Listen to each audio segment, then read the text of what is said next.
Hey everybody, hey Chef Alton, hey Atomic Man. So, where we left off this morning is we got battles like sort of working, and now we need to put abilities in the battle. First, there's the first channel reward now, which only costs you points. Channel redemption, I guess, not reward, but indicates that you truly were the first. So yeah, I said show 3 abilities and then, how long their cooldowns are. If we take a picture of a battle, let me see this.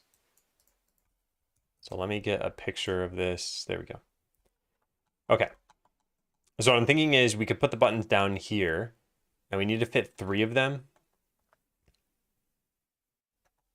And I don't want battles to... I should probably just pause this, huh?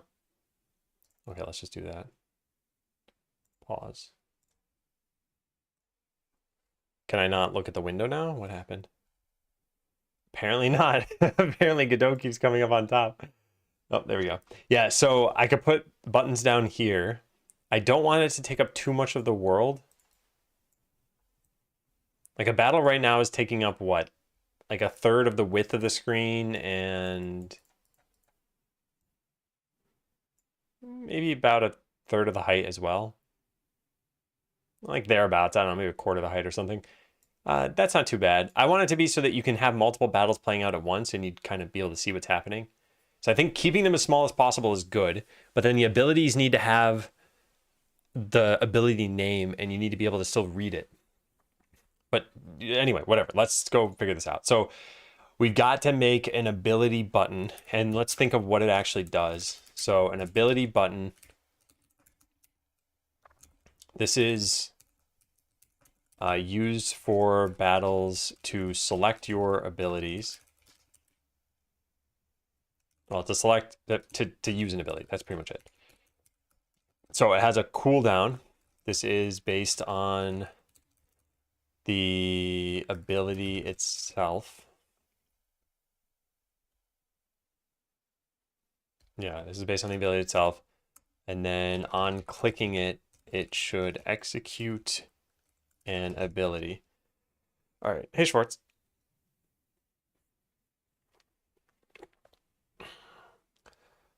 So I need a way.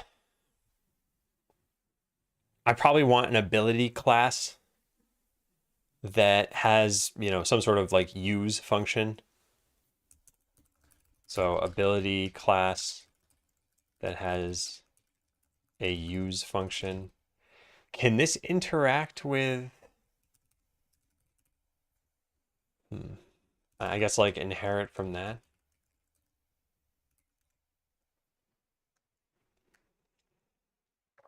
I'm still thinking about this. Hang on a second.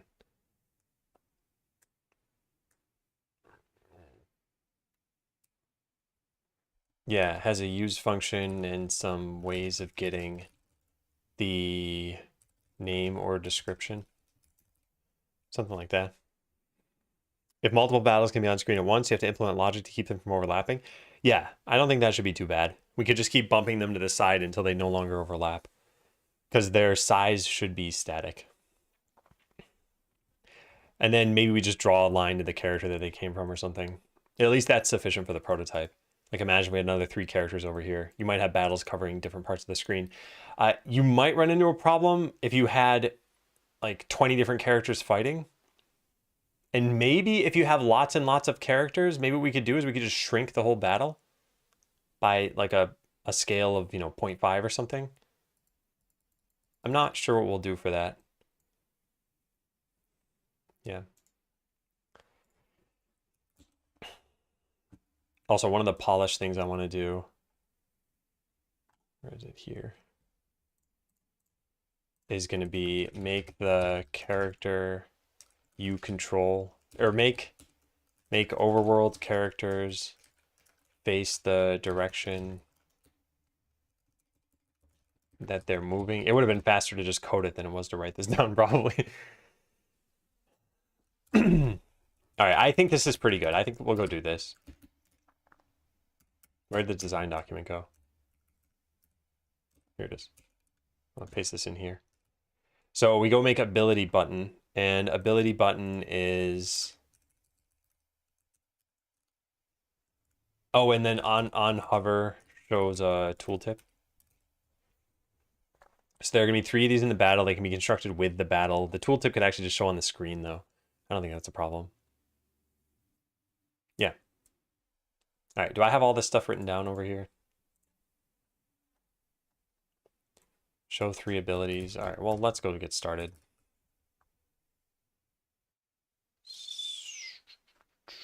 New scene. Call this ability button. Hey, conf. Button. Okay, so in this particular case, I guess it's just a button with a label in it. So we can add a sprite, and the sprite will represent the...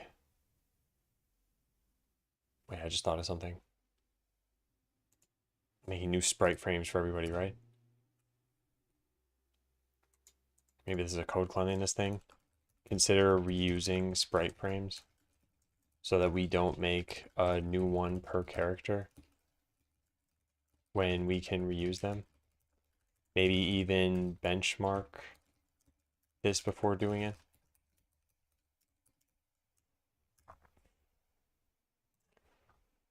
All right. So yeah, so new gradient texture. Here it is. I wonder if there's a way to just make... Yeah, it doesn't matter. All right, then this gradient is just going to be... I don't know, it really doesn't matter. It just needs to be a button looking thing. And then we'll add a label. And this will say ability name. And it'll be in, whoops, it'll be in white. Why can't I read this? Oh, because it's way down there like that. What is going on? I can't even resize this? What? Oh, it's because it's part of the, oh, whoops. Didn't realize it's under the sprite. Okay, so ability name. We're just going to get this to look kind of good enough for right now. Center, sure. This is probably already too big. Maybe let's make this blue so it stands out from the background.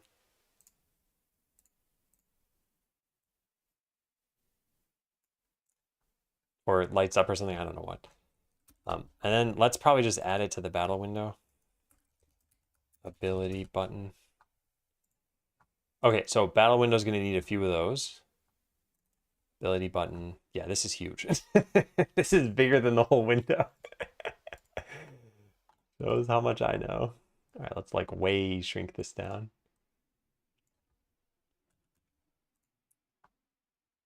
Okay, so now how many of these would fit here? Let's make a few of these. There we go. Then let's move them to roughly where they should be.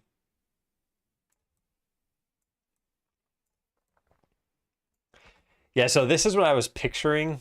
And clearly they need to be smaller than this.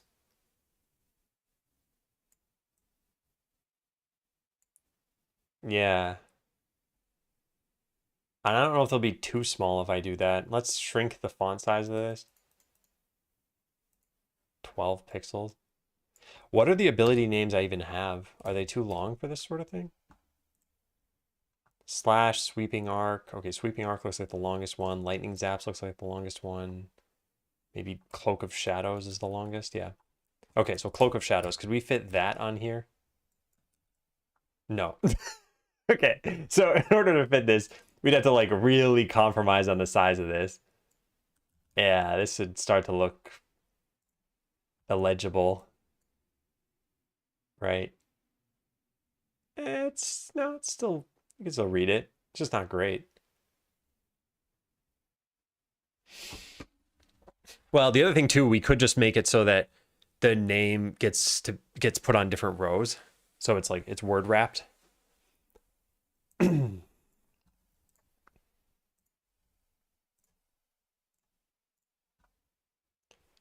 So we would make this label take up the entirety of this space. Yeah, there you go. And then auto wrap set to word, and then just do this. Yeah, multiple lines probably will look better so that we can at least increase the size of this a little bit. And now this would fit, but we need to test this with a bunch of different labels that we have.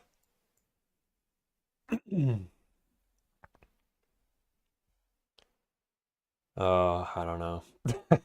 The other thing we could do is we could increase the width of the battle. Yeah, let's do that. Let's at least make it a little bit bigger. So we'll move this out to here, and we'll be able to separate these a little bit more.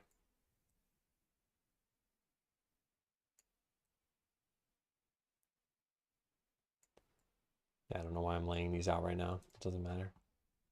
All right, so now the battles won't have the characters distributed properly. So I don't know how much we just increased that by, but the battle window currently has some like offset by 100 pixels. And now I guess we want to increase this to at least 150. Ideally, this shouldn't be a magic number. There we go. Yeah, and then maybe start X should be set to like 10. Okay.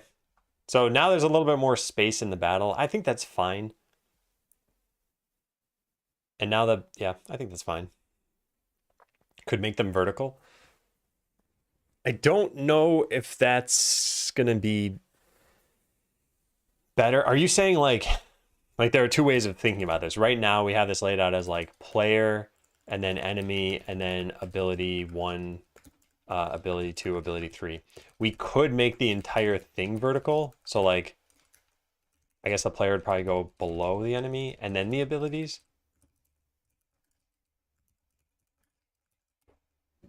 Sounds like something to just say good enough for the prototype, right? Yes, you were correct. Let's just skip this whole thing. Thank you, Stilling.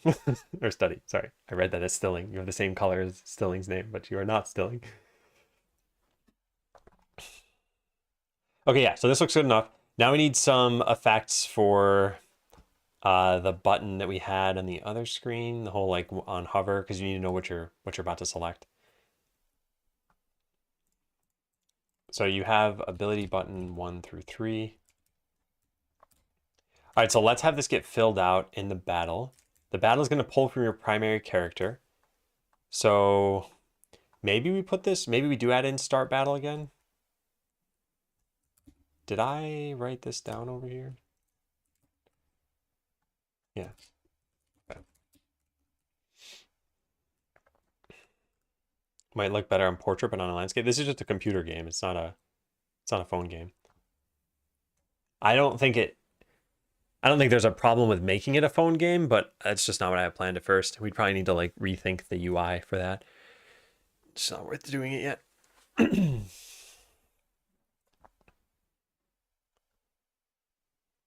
All right, what was I going to do? I was thinking of, do I want start battle so that I could lay out all the ability buttons? There needs to be something that does this. I guess init is generally where this is happening right now. But it's before we've added the... Wait, this is a battle character. Where's the battle window? I don't know. Where is the battle window? There it is. We call init and then we add it down here. So yeah, I think it should go into ready. I think it should just be like the battle is starting. Why is this stuff still complaining at me though? It still says it can't parse battle window. I don't know why. All right, let's go add ready. So in here, we're going to make the ability buttons. Set up ability buttons.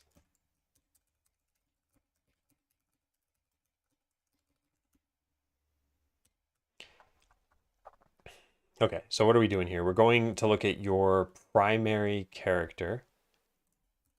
So var primary character data is this. And I believe character data has your abilities. Yeah. Well, that was not intentional. Yeah, it has known abilities and equipped abilities. So it's the equipped ones that we have to look through. And that's just an array of string. Oh, I guess we need to look through both of these then. Okay, so let's just copy paste this over to here. So we have your known abilities.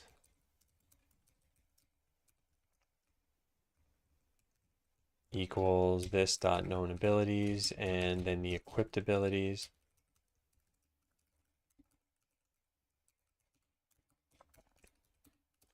All right, currently this is set to nothing. So pulling this from the player data is probably kind of stupid, actually. Let's just set these up to be some hard-coded thing. Let's make them the warrior's abilities. What do I have for that? Slash, sweeping arc, and crush. Okay, so let's go do that then.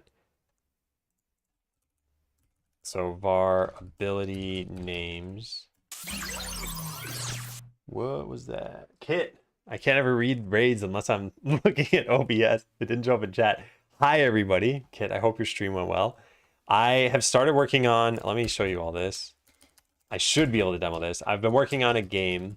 It is like a semi-idle RPG. Let's see if this will work. Wait. And thanks for the sub, Kit. Buy the demo, chat. There's no demo yet. We've been working on this for like a number of hours so far, not even really like total days yet. Okay, so here it is. It's called Idle Ascendants. This is the wonderful title screen that we have so far.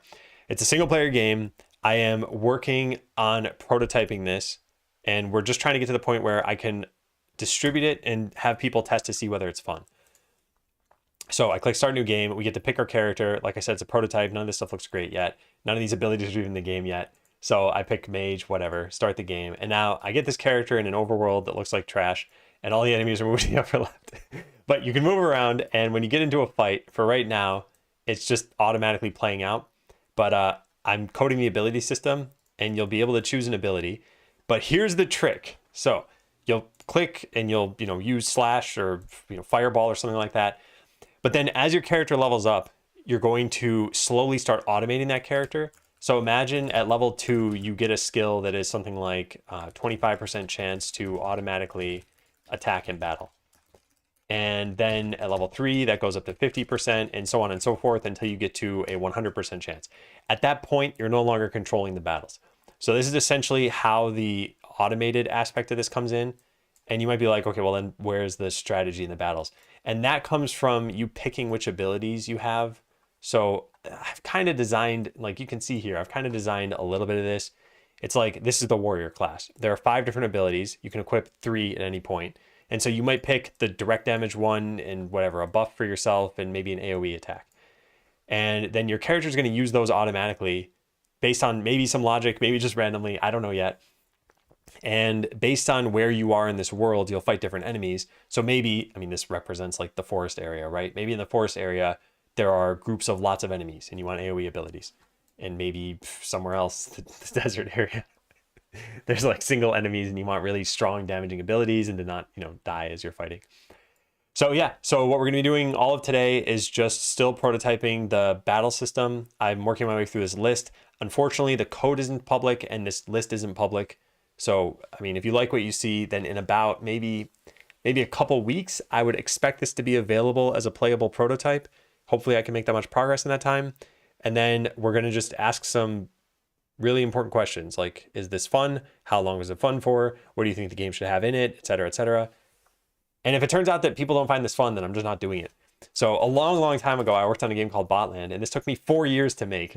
And in that time, I made so many different things. There was an entire backend of this. It was like a scalable database, servers, everything else, like account system.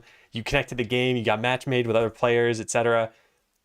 That was a lot of work for a game that lasted for maybe, I don't know, a few months or something. And then people just kind of lost interest. And that's my fault. And that's why I'm pursuing this differently this time. I'm trying to go with an MVP route for practically everything. Super advanced learning, still in the tutorial. Well, yeah, welcome in everybody. So yeah, it's not quite an idle game. Like, I guess the way I look at things is I've been kind of talking about it this way. There are traditional idle games, and this is just my own term for this, right? Traditional idle games are typically infinite and typically have microtransactions. And I think both of these lead to like an addictive game that isn't fun and costs a lot of money. And this is my take on this. I've played lots of idle games. I don't want my game to be like that. I want it to be a finite game, and I want it to be a one-time purchase. And as a result, I don't know, maybe the finiteness of this is, 10 hours or something like that. I don't know. However long it ends up being fun for is what I'm going to aim for. So if that sounds like it's up your alley, then yeah, by all means, follow the stream, see where this is going. Universal Paperclip like. I guess sort of. My understanding of that game was it was idle and it did have an end and it like sort of had a storyline as well. That very much followed the traditional idle sense of this like massive progression of things. You go through powers of 10, right? You have like a 1e4 of something generating at a time, and then 1e7, and then 17 by the end of it. Take care, Space, and thank you, yeah. Any chance you play Dungeons and Dragons Tiny Adventures on Facebook? No, I haven't.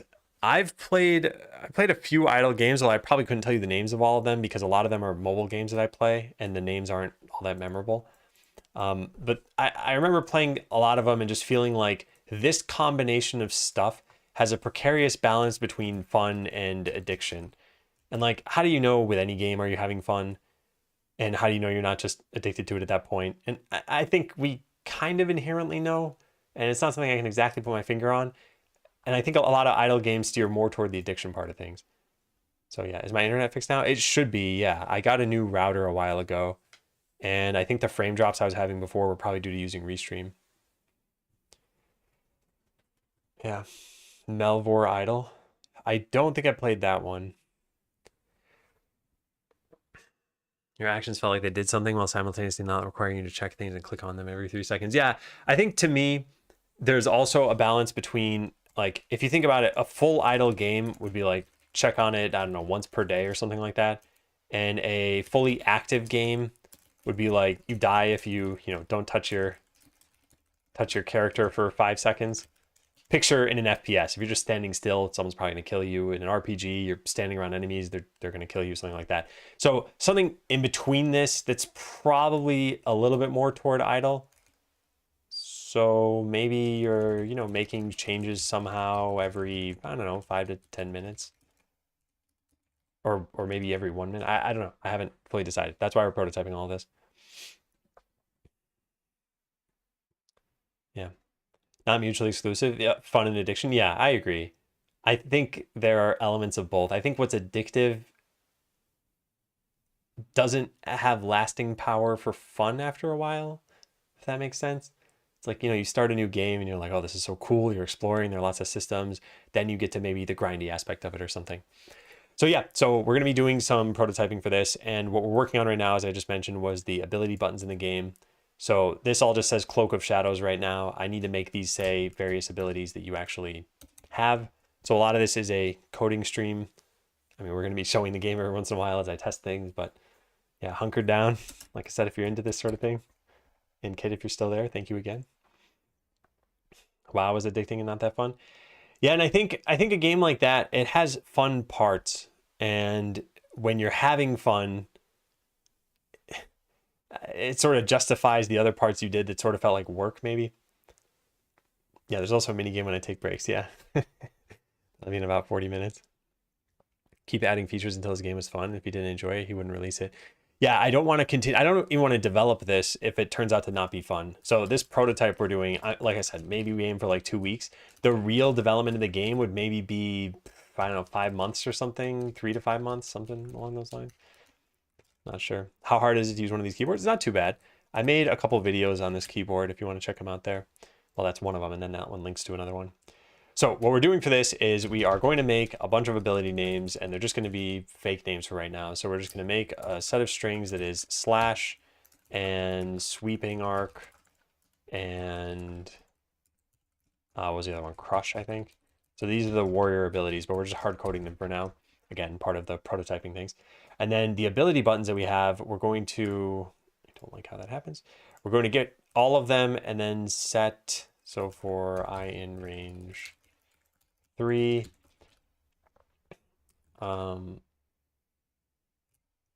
get node ability button %d %i, yeah. All right, I think that should work. So that's the ability button that we have. It's actually this. I don't have a script on this, do I? I don't. I think I'm gonna need one though, so let's go add one. Scripts ability button. Playing this game you created and I passed the first level and now I'm stuck. Oh, I'm not helping people on this. If you need help, you'll have to figure it out some other way, but not through chat. Sorry, Rust. what's the benefit of the type of keyboard I use? So the full thing is explained here in this video, but the short answer to this is that at any given point, you're one key away from where you need to be.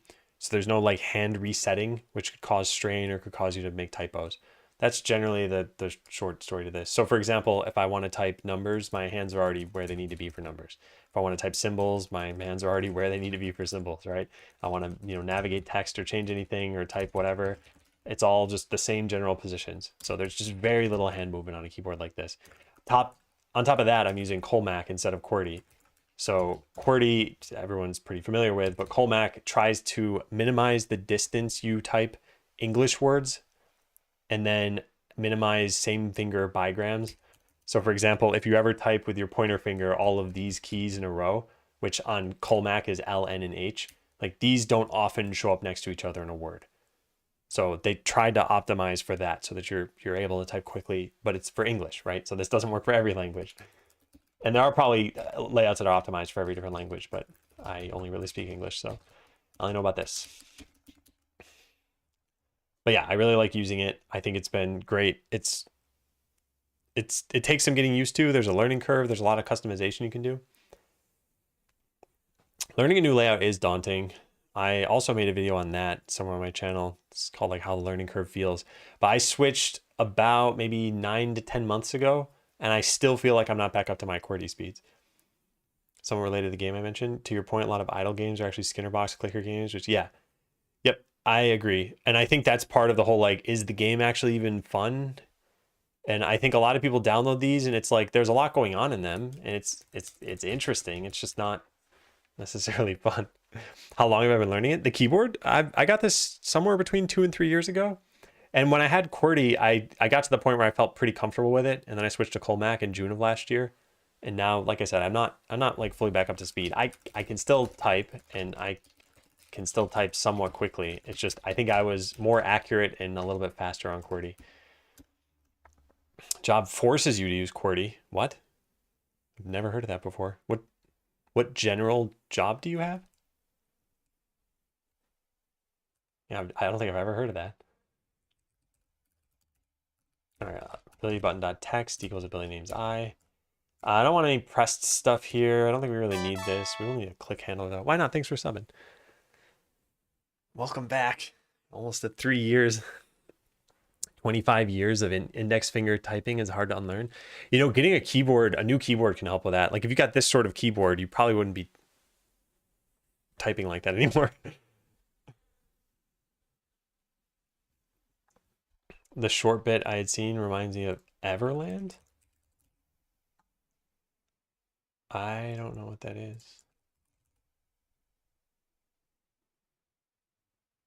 This?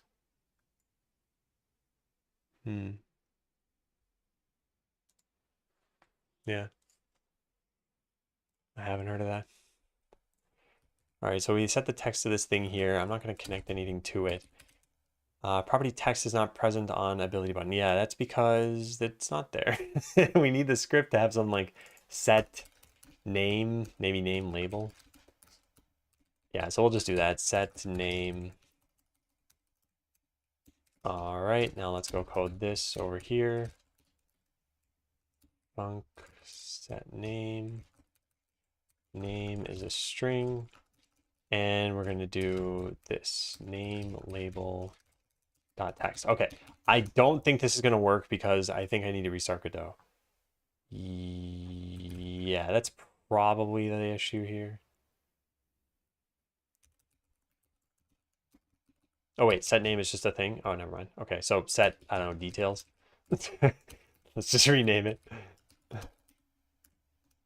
All right, how's that now? I think we're still gonna run into that issue.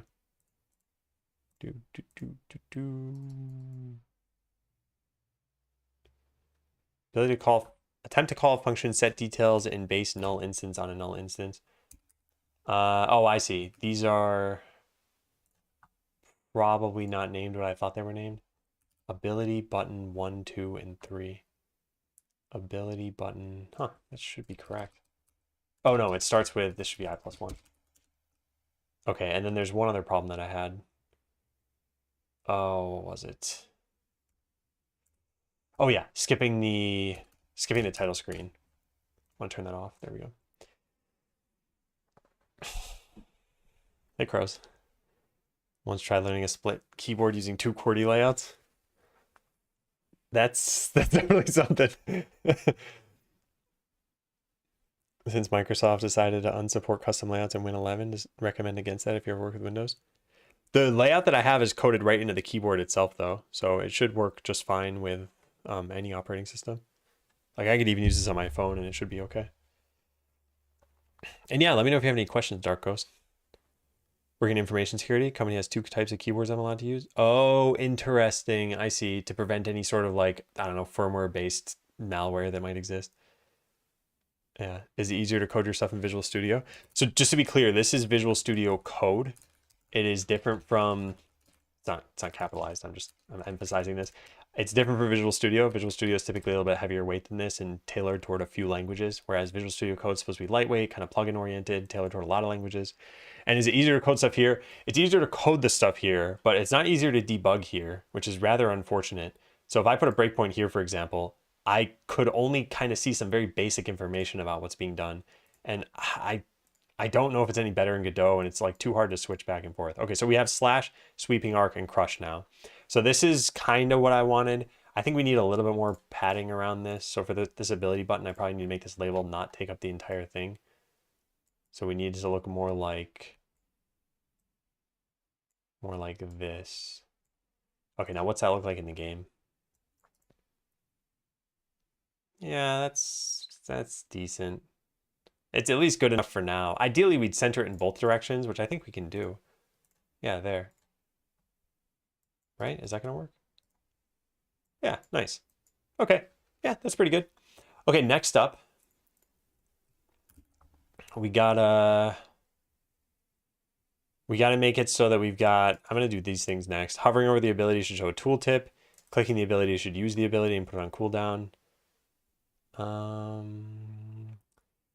You need to know what your cooldown is. What is actually best to do next? And where did I write all the stuff I had down here? On hover, cooldown, and then an ability class. Make an ability class that has a use function and inherit from it. Oh boy. Actually, I don't think we're going to do that part yet. We probably should have that eventually. Only give them a via binary and no sources. Yeah. Yeah, I know what you mean. That's the problem with via. How do you move the window without grabbing the frame?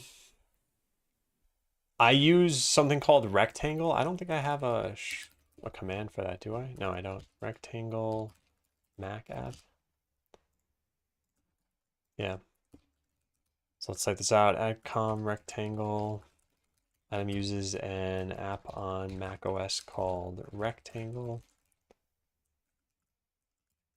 to move windows around the screen, snap to side, maximize, or between monitors.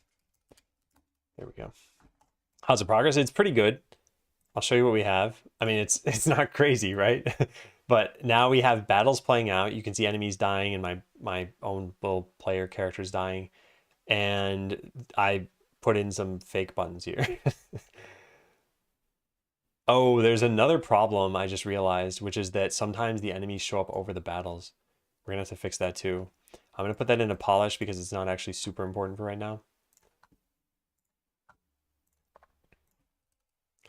Make sure battles show on top of the world.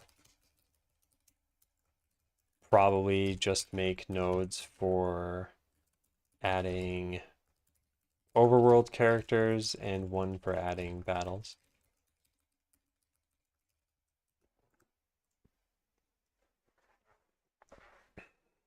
Yeah, there are other apps that can do that sort of thing too. The other thing I use is, it is pretty much the same as Windows key and arrows, yeah.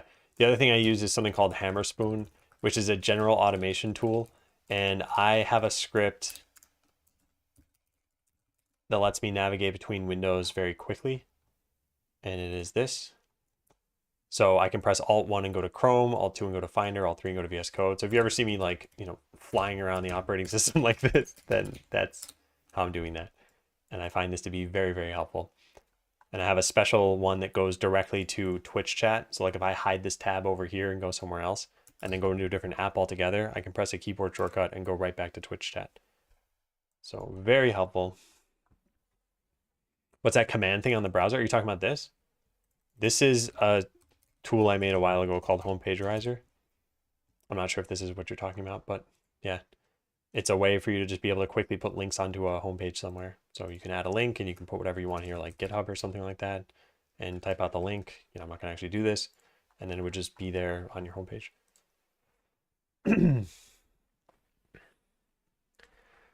Oh, nice. Starstorm. Yeah, I look forward to hearing about it. Since you work on a Mac, have you thought about getting one of those external touchpads instead of a mouse? My mouse has 12 buttons on the side. So I wouldn't really have a replacement for that.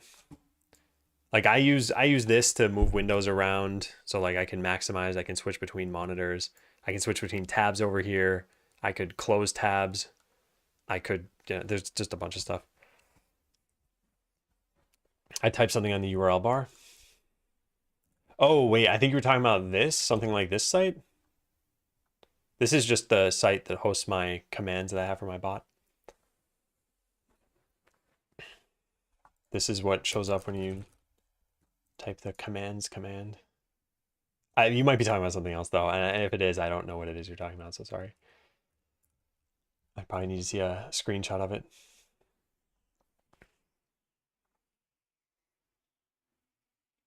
Okay, so I'm a little torn between what exactly I want to do next because this isn't written out in maybe the best way. Indication of how long their cooldowns are. I guess your character should only ever be using abilities even when this is automated, and that's how I need to have things work.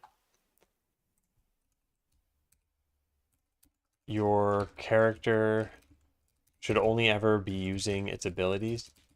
What happens if it's your turn and you don't have any? I guess you just lose your turn, or should you wait?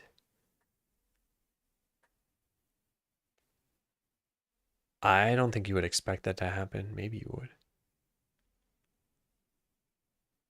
I'm not sure about that. Should only ever using its abilities. If you don't have any available, then maybe trigger a small cooldown, like half a second, and then try again. Maybe they're asking about custom site search. Yeah, maybe it's that. So if you were talking about how oh, yeah, maybe it is this thing you're talking about. So this is something that I use for searching specific sites, like, Wikipedia. I could just type W and then space. And for my commands, I could type C and then space. So that's just a built-in Chrome thing. It's called site search, I believe. You can get to it through the settings.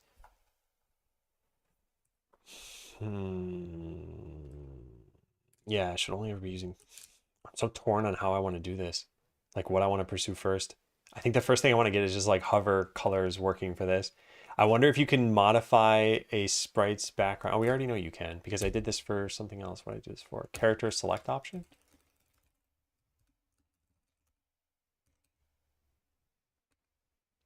Yeah, selected. Here it is.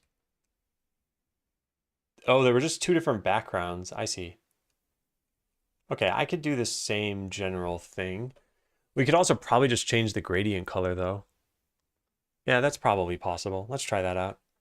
Also, what are these errors over here? Name is shadowing. Okay, that's fine.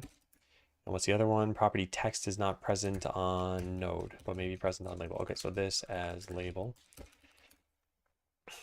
Yeah, so let's see how we would get that. So say, do we have anything we can do like mouse entered here? No, we need to add an area 2D on this thing, I think. Okay, so add child node, area 2D. And under here, add a child node, collision shape 2D. And then make this a rectangle. And make the rectangle take up the whole thing. There we go. And now this has a mouse entered and mouse exited. So we'll use that. So ready. We're going to get, what is it called? I don't know why my command tab stopped working. It's the area 2D. So area 2D connect, now what's this thing called? Mouse entered. And self dot on mouse entered. Okay, cool. Then we'll go make this function.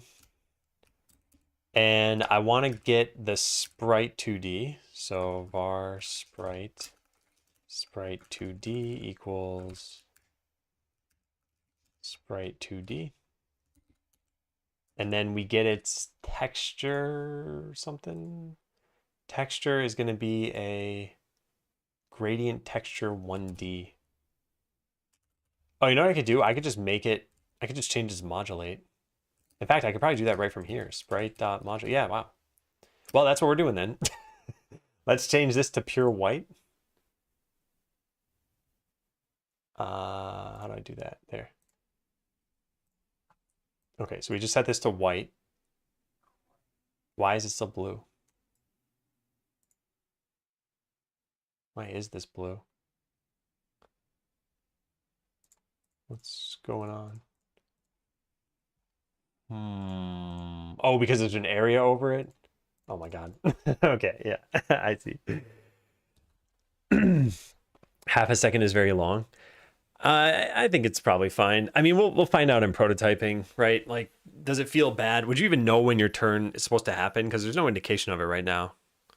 So you probably wouldn't even notice unless it was supposed to be super fast. I don't know. Maybe we set it to like 1/10 of when your turn reset is. So it's only an extra 10%. If you don't have an ability, you can use an item or instead or skip your turn. This game won't have items and there won't be a concept of skipping your turn. So maybe eventually, like I said, if we find out in the prototype that it's not fun, maybe we have to add items, but it's not at least planned for right now. Hey, Sab. Feels like VB programming. It's probably got some similarities. I'd say I haven't used Visual Basic in like a very long time, probably like 2 decades. So I don't remember a lot of it. I remember dim for a dimension. Managed to take way more steps than planned because no expectations were made. Work quality is really good. Nice Appraisal. What do you think about programming your automation phase when you get to 100% auto? Kind of like what I mentioned in the gist, like Botland, like a set of actions. I still think, here's my issue with a lot of these sorts of games. Like any turn-based RPG, I think it boils down to the strategies are pretty obvious or straightforward. And how you would code them is very tough. So it's like the average player would be like, oh, hey, I can see the enemy's about to die. I want to kill that enemy. And it's like, okay, yep, that's pretty obvious. You want to win the battle, right? But then like, how do you code that? You need to code, okay, find the enemy with the lowest life. So cool, you make some priority system and you say like target things with the lowest life. But then what do you do when you have a slightly harder strategy? Like you have 2 different players, let's say like player 1 in a fight and player 2 in a fight. And player 1 is going to get their turn in 3 seconds and player 2 is going to get their turn in, I don't know, 5 seconds. And you want them to get the kill. And so this player is going to need to buff them first. And it's like, I don't know, you just start going kind of nuts with the automation here. I just don't think people would really find it all that fun.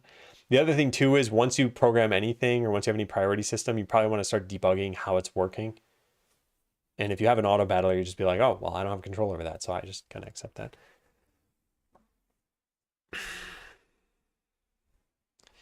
Yeah. Yeah, if about to lose, don't. What's OLS? OLS is one little step. It's the, yeah, I need to make a command for that too, I guess. ACOM OLS. OLS stands for one little step. And it's a simple program, or like, I guess, behavioral program Adam came up with. Here's a video on it. Paste this here. Cool. Yeah, by the way, the more I think about it, the more I think, and I say this in the video, but OLS is mostly for people who are really struggling with motivation. So if you're already doing like okay to good, then you probably don't need it. But if you're like, I haven't done anything in a month, then I think it's probably good. All right, so now we have the modulation set here. We probably want to set this at the very beginning to something, I don't know, something kind of bluish. So RGB, And maybe we set it, what was the color originally? Let's just take that color. There, that, what is that? What color are you? You are 00008D.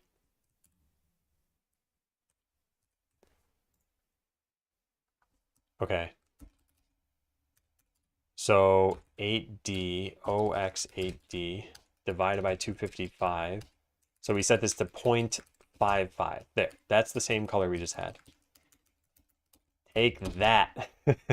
Now we need to get the sprite. So sprite 2D as sprite 2D.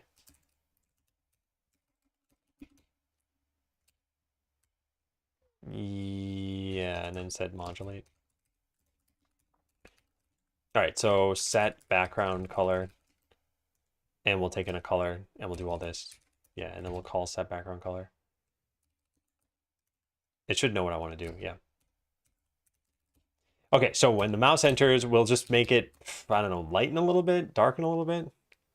Probably lighten. And lightening this would be adding in some of the other components, maybe. Something like that. I don't know. We're just doing this pretty quickly. All right, let's see if that looks good. So this is just on an enter, which means it's never going to go darker again. Yeah, nice. That looks good.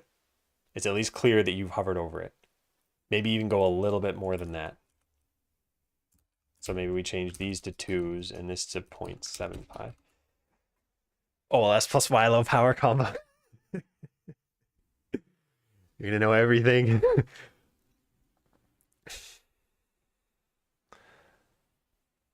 2 days after restarting Duolingo, you get your point about not really learning it. Still beats doom scrolling. I agree.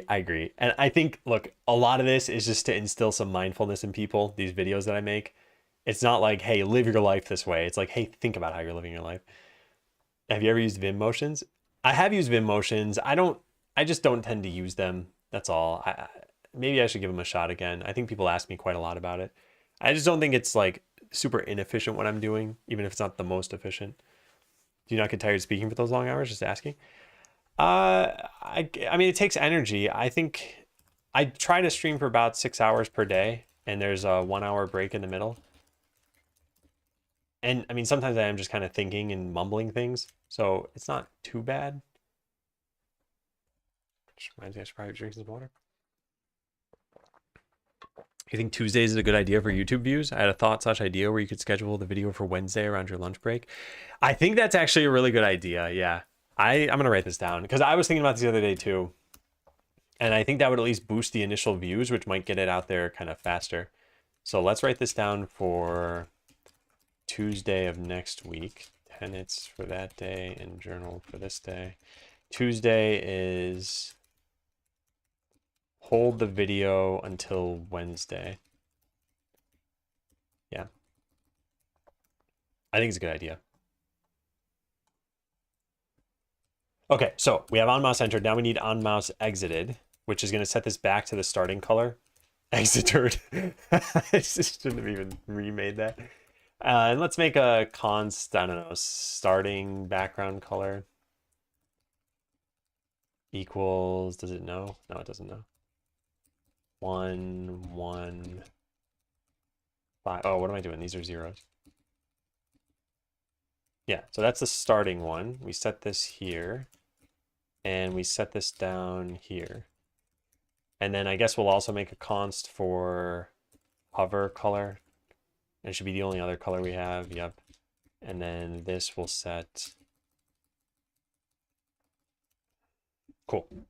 Okay, so now this should properly work. It might be hard to test, excuse me, because battles go so fast. It does not work because I forgot to connect the signal. But that's an easy thing to fix. Exited, exited. All right, now it's fixed. Yeah, nice. So now we can hover over these buttons.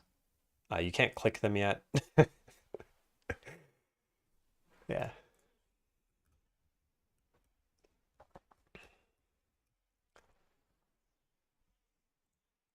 Okay, so that's hovering over.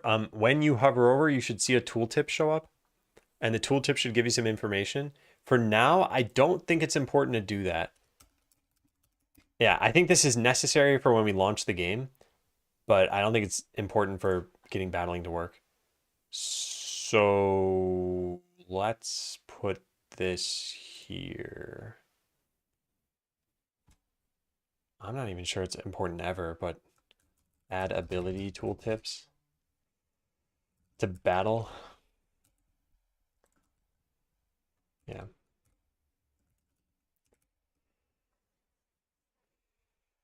Well, testing video releases on different days. You know, it's kind of hard to figure out whether there would be an effect. I don't get very many views on YouTube. And so if you look at the past videos that I've had, like 351, 271, 645, like let's say a day is better than some other day. Am I going to see, you know, plus 100 on it? Would I even know? Like, what if this video is just more popular than the other videos I've been doing? So I think it'd just be hard to figure that out. Plus, everything I've kind of heard online is that your title and your thumbnail probably matter a little bit more than when you release it exactly. And people have a lot of different opinions on when is best to release it. And I've tried some different times. Like I said, I didn't really notice much because I'm not getting a ton of views. I think if you had a really consistent, like every video I launch has 1 million views on it, and then you try on a different day and you see 1.2 million views, then that might be statistically significant. But who knows? Maybe not. Like I said, maybe you just made a more popular video.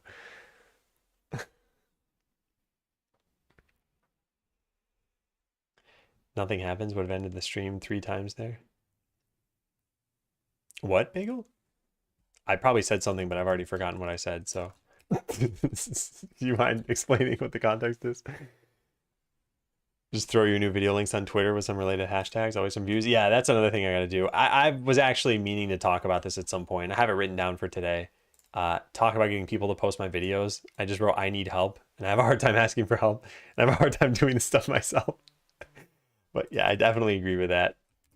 I need to, I'm not even using like any other social media right now. It's pretty much just LinkedIn, and I set up a LinkedIn with, I have like 3 connections or something. But yeah, I need to engage like Reddit, for example, and probably Instagram and TikTok to some extent. I don't know. I, I feel like I'm always focusing on something and it's not necessarily what's best for growth. It's kind of what I want to be doing at the time.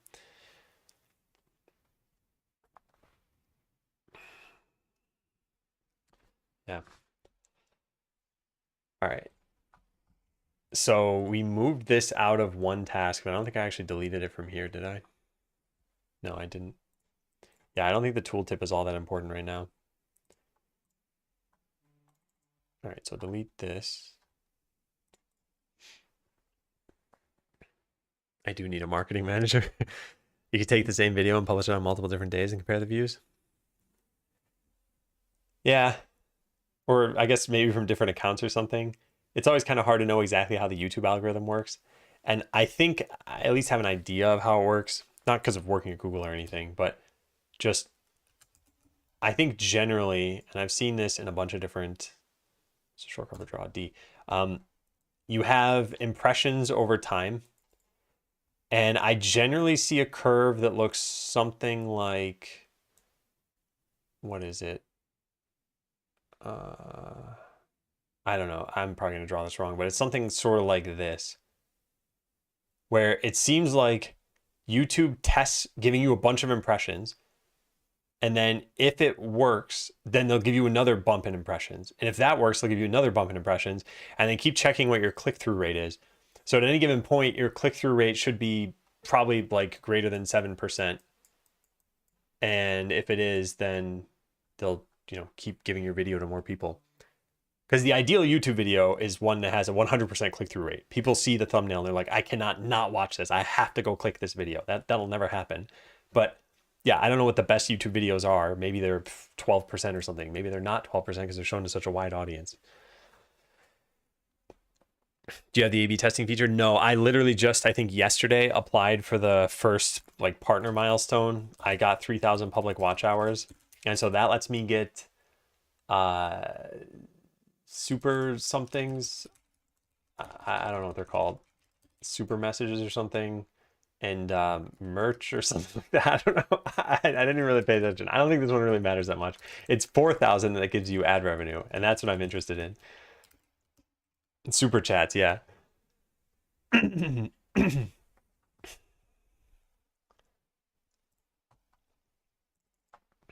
All right, so cooldowns. I guess we should do this, but that means your character needs to actually be using abilities, and it means that you can't just have ability names on here. You need the abilities themselves. We could hard code the cooldowns though. Yeah, I guess let's do that. Ability cooldowns equals. Oh, reformulate. Thanks for the sub gift. Welcome, Alicios. Quite right. It's like canary testing. Deploy to X% of users, grab data. Yeah. Hang on one sec. My phone is vibrating like crazy. I want to make sure there's no emergency here. No, it's just friends talking. Let me mute this.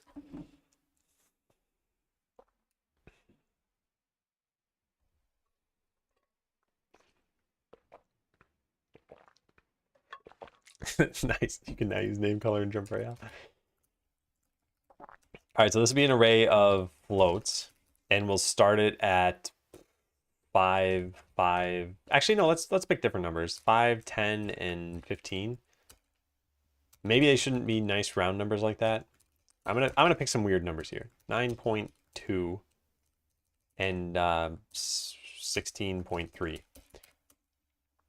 Then we need battles to not take place in 1 second. Where is this? Here.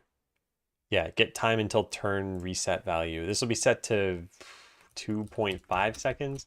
And then instead of the damage being 50, we'll set it to 10. So now at best you could, what did I say, 3 seconds? And there are 10 hits it takes, so 30 seconds.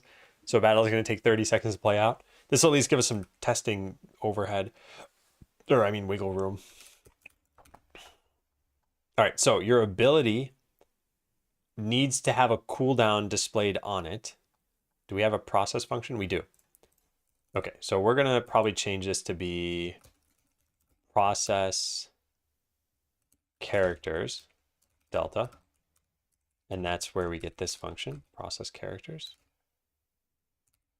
There we go. And then process abilities delta. They do the same thing here, abilities. All right, and we go through each ability. We set its cooldown minus equal delta. This doesn't need to be, I guess it doesn't need to be done this way. And if it's less than or equal to 0, then get an ability button. So I think each ability can just know what it is here. And we can just say ability button dot, set cooldown. But it needs to know what it started at. And it won't know that.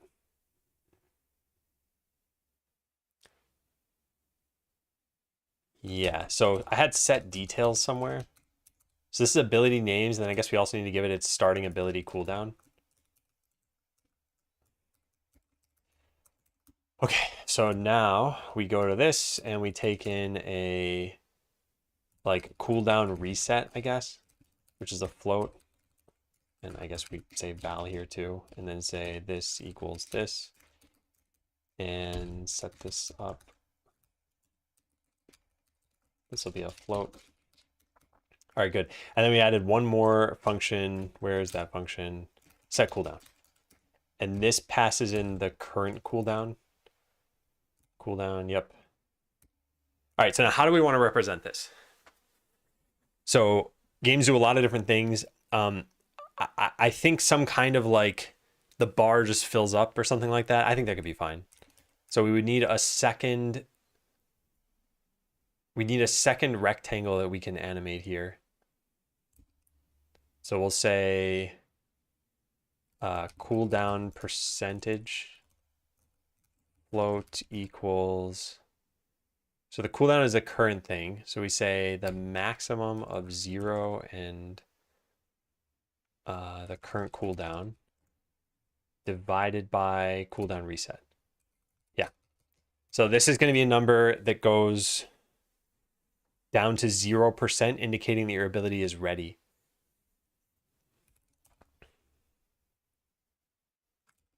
Zero equals ready, 100 equals fully or just used.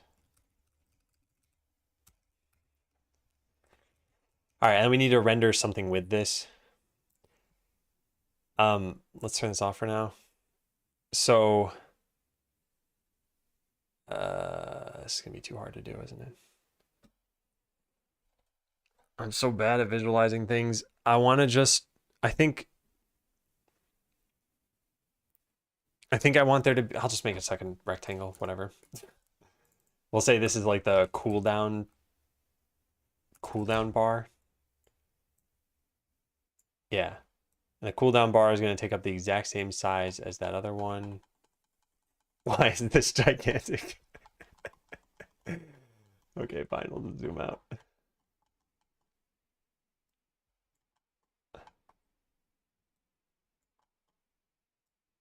There.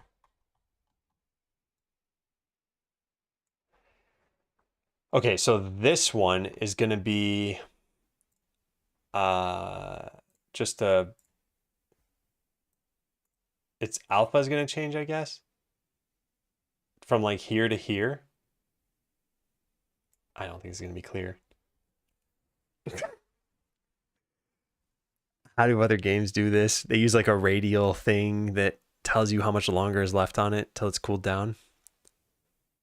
I mean, I guess we could do that too. I just want something to make it obvious this is on cooldown. I guess we could just try this. So yeah, we go from an alpha of 0 to an alpha of like 35 or something. And when it's fully lit up is when you can use your thing. Or alternatively, we do it kind of the opposite way. We start at an alpha of 60 and we work our way down. Could be a progress bar. Yeah. Yeah. I think that's smarter. I think that's just better than this. We just have some. How would this look? It would be, I don't know. We'll just do something here. We'll put this here, and I'll just make this go from this size all the way over to this size. Yeah. Okay, so we want to do 1 minus this now. And then I want to set the cooldown bar. So this cooldown bar dot size equals vector 2. I need to just fetch this first. Cooldown bar sprite 2D equals this. All right, then then I want to, so the X value is going to be cooldown percentage times whatever this is. I have no idea. We should probably just get its original size.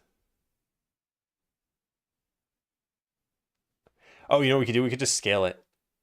Yeah, we could just scale the X from 0 to 1. Yeah, that's easier.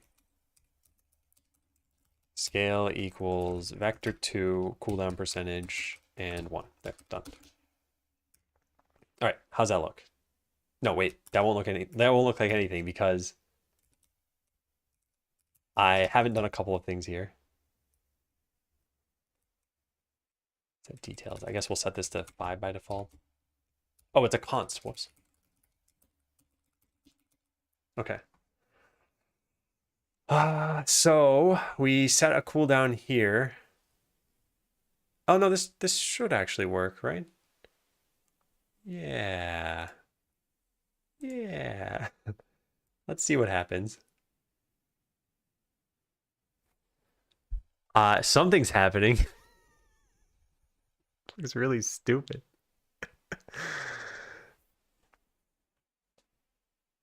I don't know what that is. All right, what did I do? Cooldown percentage, 1 minus the max of 0 in cooldown. Oh, this is supposed to be like this. Oh, I guess order of operations would have already made it that way. And cooldown reset is what's set here. Cooldown is getting lower and lower. All right, I should probably just debug this. Another option would be a numerical cooldown.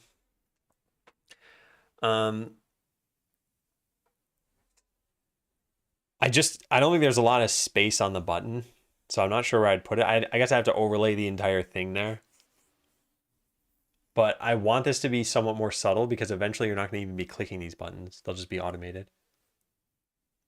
All right, so how about this? Let's do if I is greater than 0, then just continue. So we're only going to do this for one button, and that way I can just set a breakpoint here. Okay, so it breaks in, and we get our set cooldown, and the first cooldown is 4.7. So when you go into this function, what is cooldown percentage? It should be close to 0. Yeah, good. So then we set our scale to close to 0 and 1. Yeah.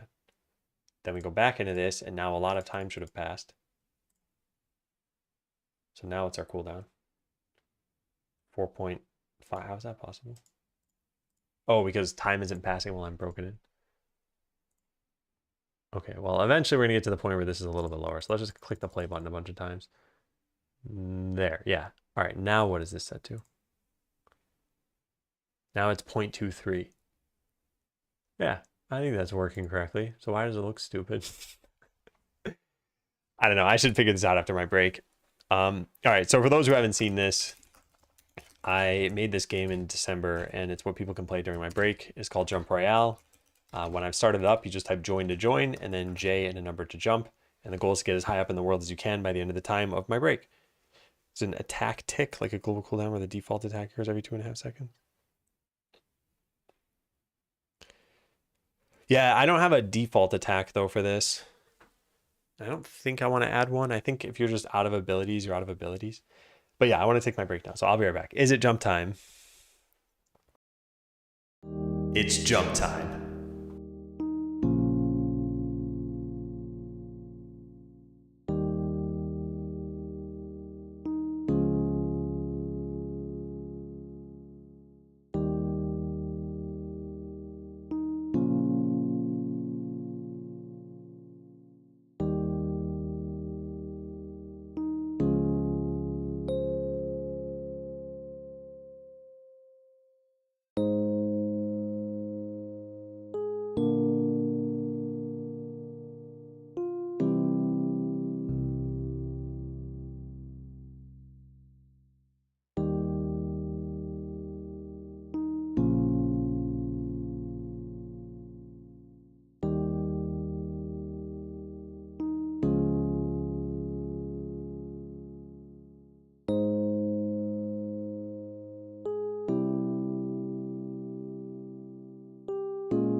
Hey again. Dead ends. That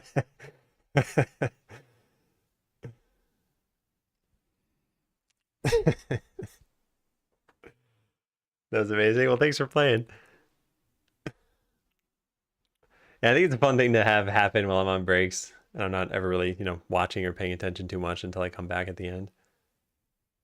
All right, close the game. Let's get back to the new game.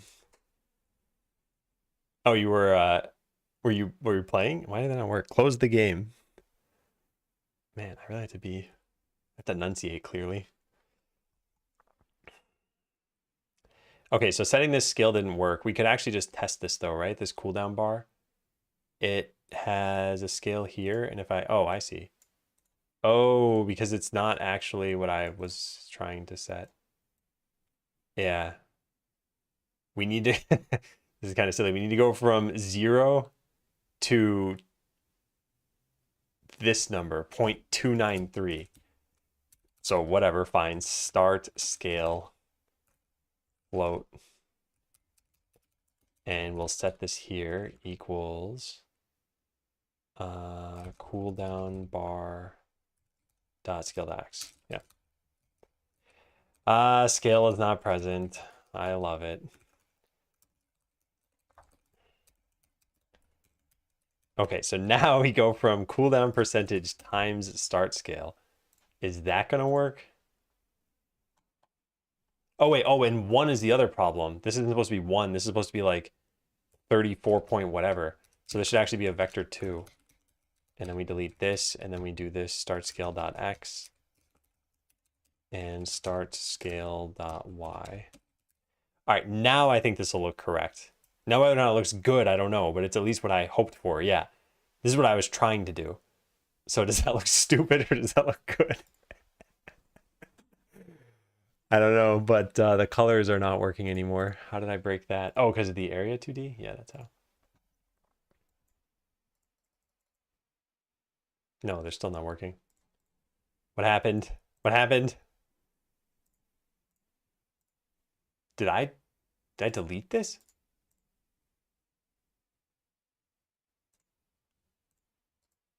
What happened here? This should have been white. What did happen here?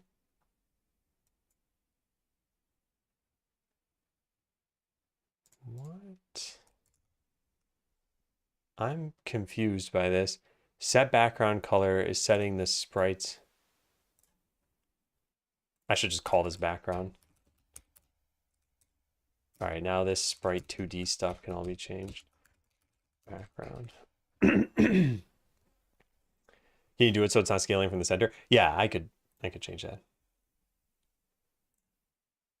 Just stop this from being centered. There we go. All right, so now what does the scale do to this thing? Scale. Yeah, that'll work. Okay, so now it's not coming from the center. But how did I break this thing? Set background color. The starting background color should be here. And we're changing the modulate on this. I think it's not opaque enough. I think I just need to do this. Does that work?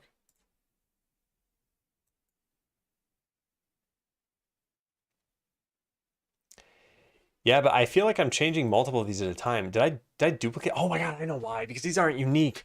Oh, I'm so stupid.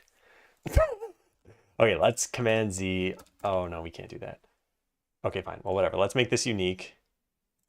There, and then give this the right color that I wanted, which was something darker and pretty opaque. Yeah, and then this one should be also unique. And this one should be made. Oh, wait. Oh, maybe I need to make this unique as well. Well, I botched that. Okay, do we finally have this correct? I think so.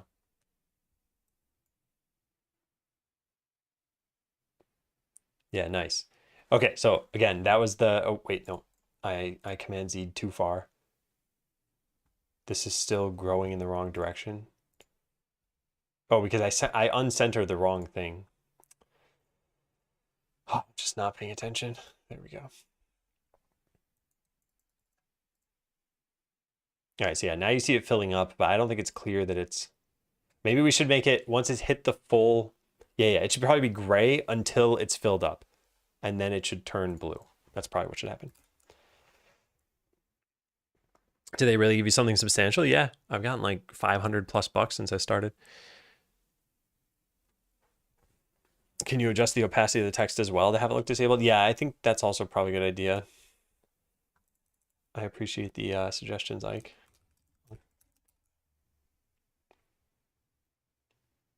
Why is everyone going to the top left? That was just a convenience thing I did for myself so that I'd get into battles faster.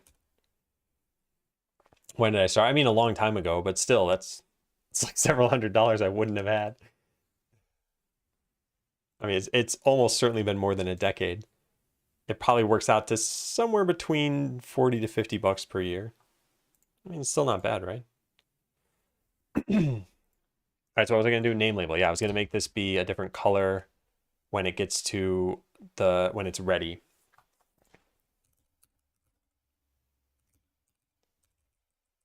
So if cooldown is less than or equal to 0, all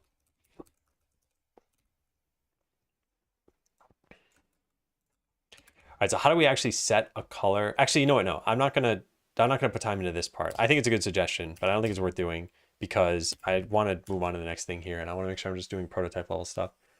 But I like the idea of the background being like grayish until it's filled in. And then, so we'll say like,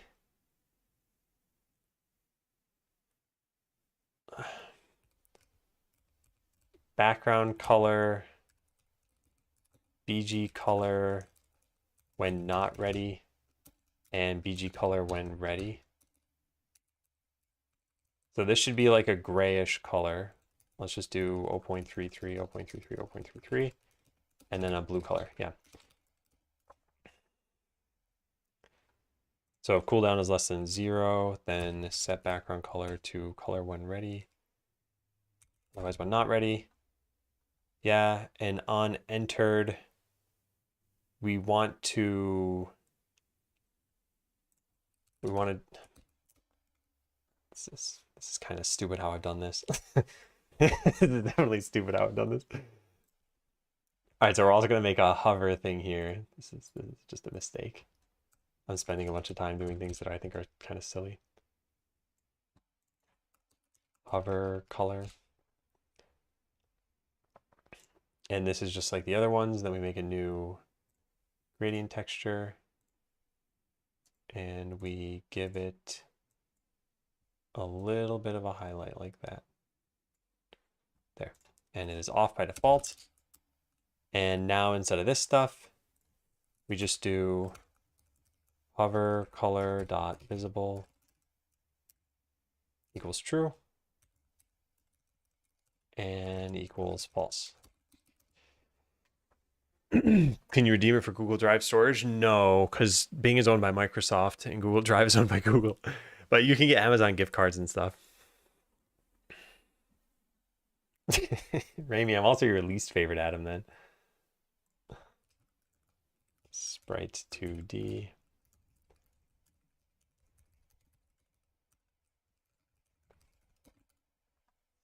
Okay. How are we doing now? So BG color, we're not ready. We set these here. Yeah. Let's try this out.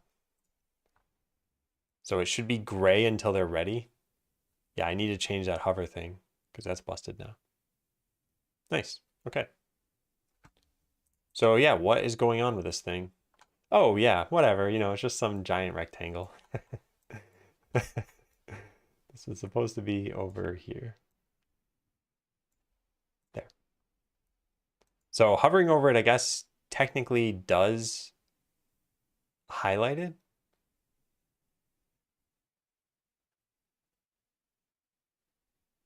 Yeah, maybe. Well, you still want to be able to tell what you've... I'm trying to figure out if this should even have a hover thing there when it's not ready. Probably not.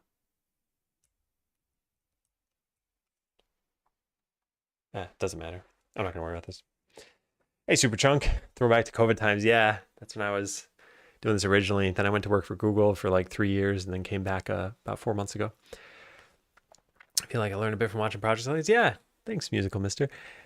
I think, there are people, I started streaming back in like 2015, and there were people who basically got an entire college degree in the time that they were watching me.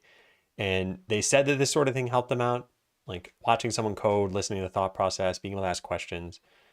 So if you don't ever plan on coding, then I guess it's mostly just background noise and seeing how someone's solving problems that might not make any sense. But if you do want to learn anything, feel free to ask. I'm usually happy to answer that stuff. All right, there was something else I wanted to do. Yeah, this thing. All right, so now all the abilities will cool down properly, I think. Let's take a look. Yeah, so you can see them filling in here. It's not super obvious, and for whatever reason, Crush looks darker than the other ones.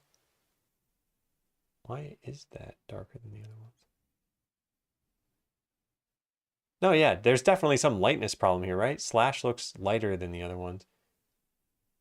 Huh, strange. I think I have some old code here. Do I do anything else with the modulate? No, I don't. Weird.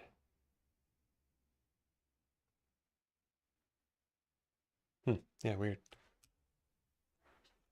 What did I do with Google? Check out this video or the document. Both of those will answer it because there are usually some follow-up questions, and I'm not opposed to answering them, but I've got a lot of information in both of those links. Went from being a high school freshman to a freshman in college studying CS. Yeah.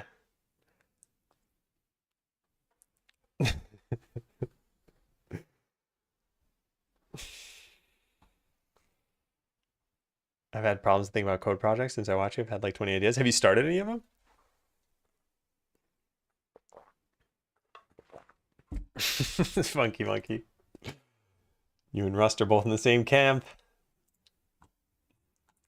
Want to work on the age puzzle? Yeah, so Oh, I know what's happening. Oh, I turned this on by default. Yeah, whoops. Okay. That makes sense. That was just a mistake. Yep, cool. Everything's good. Good to go now. Okay, so we could probably make this a lot clearer that it's filling up.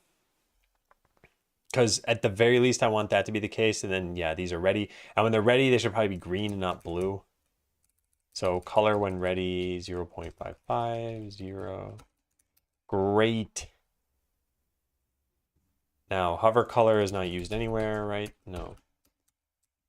And background color when not ready, we could make this, what, lighter, darker?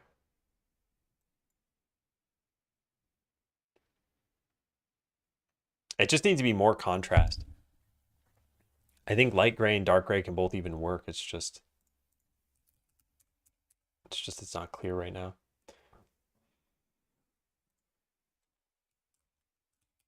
So maybe I'll make these darker.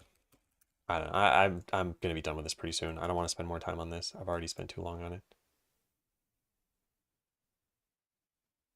Okay, that looks good. And then the thing that fills in should just be lighter than it currently is. So the cooldown bar.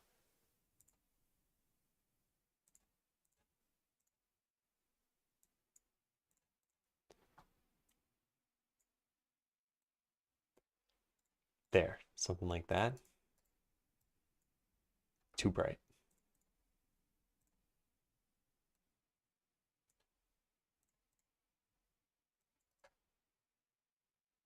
Okay, that's better. We're keeping it like that for now. I think that's good enough.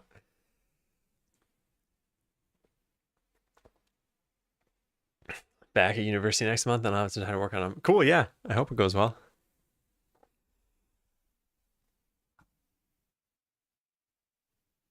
Okay, yeah. Pretty happy with this. All right, so let's set this a little bit lower than when we had it, so it's a darker green. All right, so there's that. So show your 3 abilities with some indication of how long their cooldowns are. Done. Maybe start by hard coding the ability buttons directly into battle. They can all just do 5 damage for now. Yeah, so now when you click them, it should...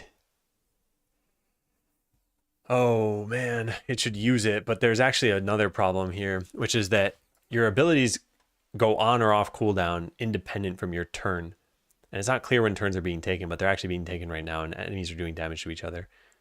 So you should only be able to click one of these when it's your turn. Maybe you queue it up for when it's your turn or something like that.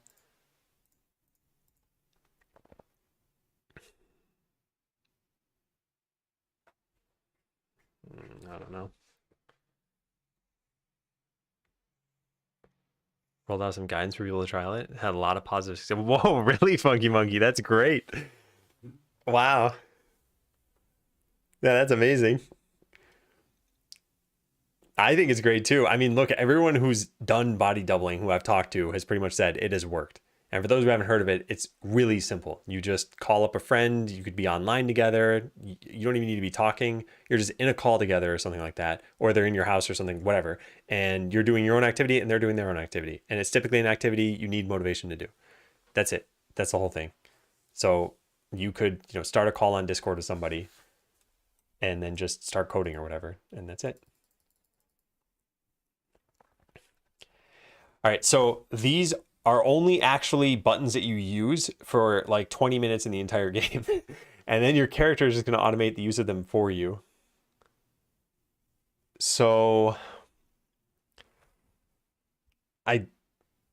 let's just write this out. Problem, your abilities become ready like on their own time spans, and which don't have to coincide with it being your turn. This means you may think you can click an ability without actually being ready to use it. So option number 1 here would be make all abilities look like they're disabled until it's your turn, and clicking will actually do something.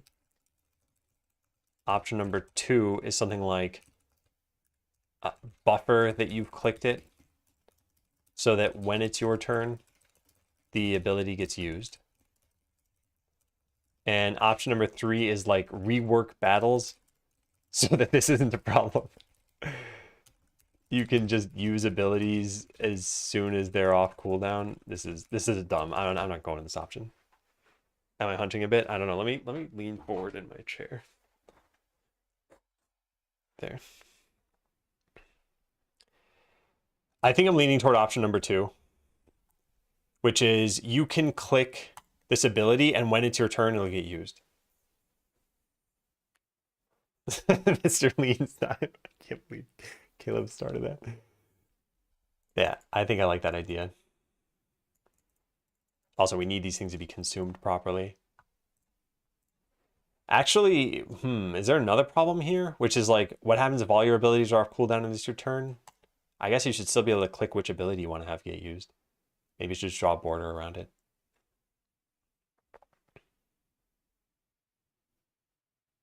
Yeah.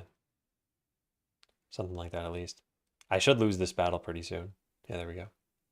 Yeah, so you'd click this, it would draw a little border around it, which would indicate that that's the ability you're going to use. Okay, I like that. I like that idea. But then you'd probably want to know when it's your turn. Oh, God. Okay. So draw a border around the ability that you have selected if it's not your turn. And if it was your turn, just use the ability immediately.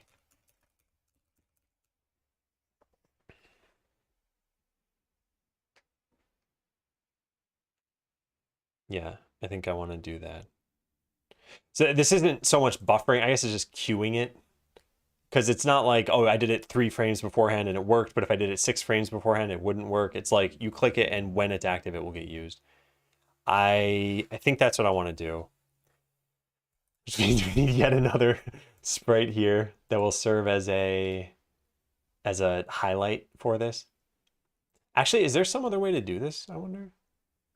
Could we add... No, I think that's pretty much it. Okay. Click abilities in some order to create a queue, and the game will execute the actions in that order. But remember, even if that works, it would only be for the manual actions you do. And the manual actions are not for a very large part of this game. Is it actual turn-based, or is it just turn-based in the background? I don't exactly know how to explain. The way it works is that all the characters are on their own timers, and they're all 5-second timers for now. And so when your timer is up, you get to use a turn. I don't even know if the timer is going to stop when you're picking your choice. I haven't fully decided yet. Mrox, thanks for resubbing. Welcome back. Quarter of a year.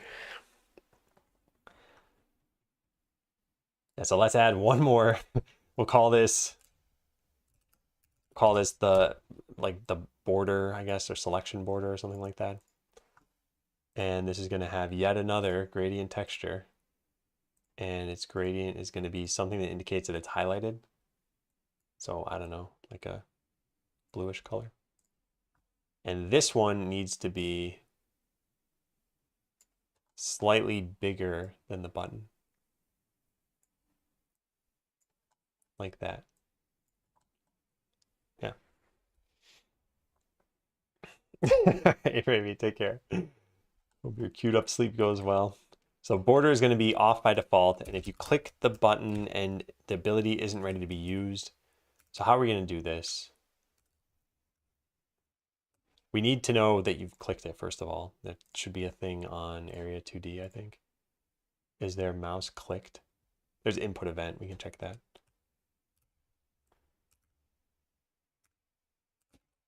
Okay, mouse button. Yeah, so let's do this, an ability button. So this is when you click it. If it's a mouse input event and you left clicked it, then I mean, we can't really emit a signal here because we need to know whether the ability will work. Oh no, we know here because we know if it's on cooldown.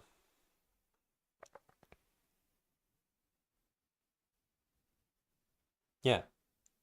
Oh, easy then. Okay, so yeah, we'll have a signal, used ability. And this will be used ability dot emit. All right, but that's if we're off cooldown. So we need to keep track of the current cooldown. Bar current cooldown float.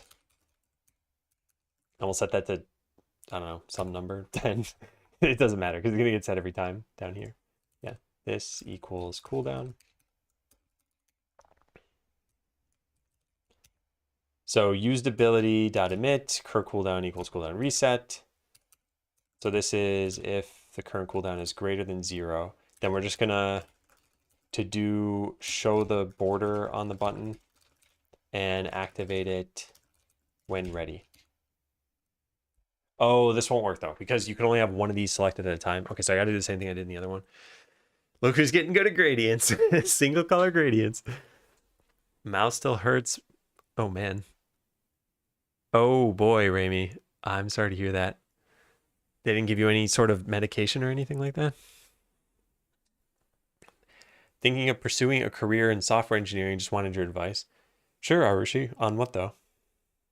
Like anything in particular? Like, should I do it, or, how do I get over some anxiety, or how do I gain skills or something like that? Should I do it? I mean, okay, so of all the questions, and I should not have seeded you with that question, but I don't think I'm the one to answer that question. I think if you're interested in it and you believe in the future of it, then yes. Also, I guess if you feel that you have some skill at it too.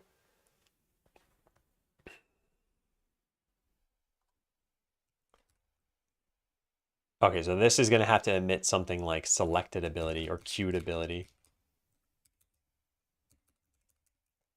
Queued ability. And then we're going to get the border and set that to visible.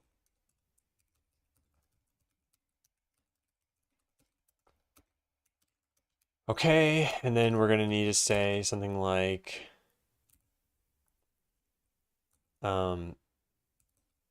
unqueue. And this will set this to false.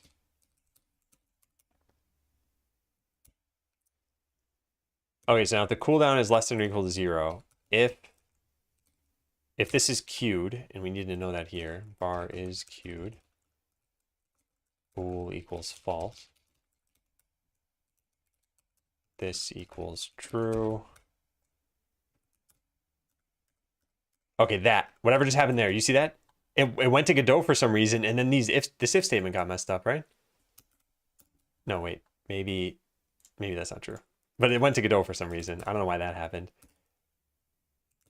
All right, so if is queued, then just activate the ability. Activate ability.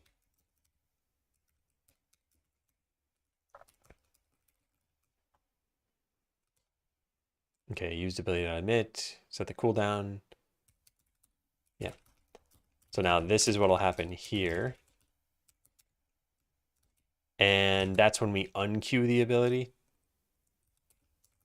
Is queued equals false. And I guess unqueue.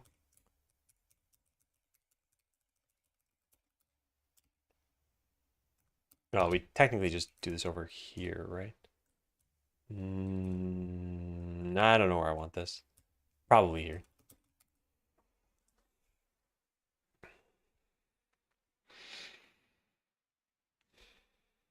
What color scale does Godot use? Some kind of floating point RGBA scale? Yeah.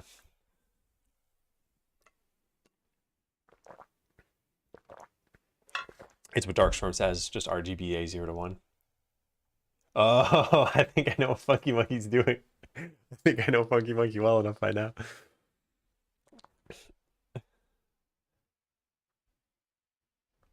Passionate about making games and find it rewarding. Money shouldn't be a motivation. I think money is a motivation for most people, and the whole should or shouldn't be. I think it's hard to avoid those considerations. So I know some people here who move to the US. I know some people here who move to the US who send money back to their families in their home countries. And it's like, that's still a consideration they need to make. Now, granted, in that situation, most of the jobs you would require a visa for are higher paying than normal. So I guess it's not a great example. Okay, so now the queuing stuff the battle window needs to know about queuing up abilities. So we need to listen on all of these to used ability and queued ability. So where do we set up abilities? There. All right, so ability button dot used ability dot connect. No, it's this. I will eventually remember how this works. So self dot ability used. Okay, and this should pass in something. I guess it should pass in an integer for now for like, yeah, set details ability index. Because it doesn't know its own name for right now. And that should be val. Yeah.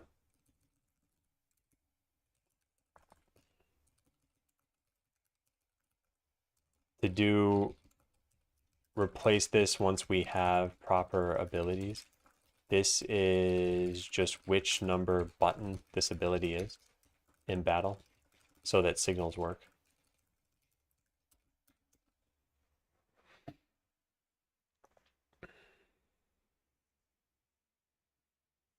What's my opinion about Devon AI?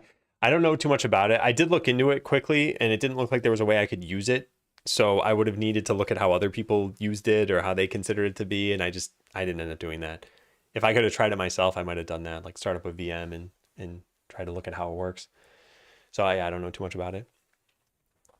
I learned to value passion for what I do over taking the highest pay. Yes. So, okay, here's I guess what I think is let's say we're talking about the US here. So where I live, roughly minimum wage is somewhere between $20 to $15 an hour, right? So if you think about the number of hours in a year that you work is about what, 2,000-ish? Probably about 2,000. Anyway, multiply that by 17.50. That's the kind of average here. And you get like, this is roughly equal to minimum wage. And so if you're considering between a job that pays, let's say, I don't know, 140K and versus one you're passionate about that makes 80K or something like that, like that's a decision some people might be comfortable making. But I think the decision they wouldn't be as comfortable making is something that's this stark a difference, let's say. Like that's huge. It's exactly 4 times different. 4 times the other one. Yeah, so anyway, I've seen it more along the lines of this, where it's like, okay, you're sacrificing a good amount, but you're working at a job you like, and so that's still, yeah. And that's a consideration I think a lot of people, at least in the US, are faced with when it comes to software-related jobs.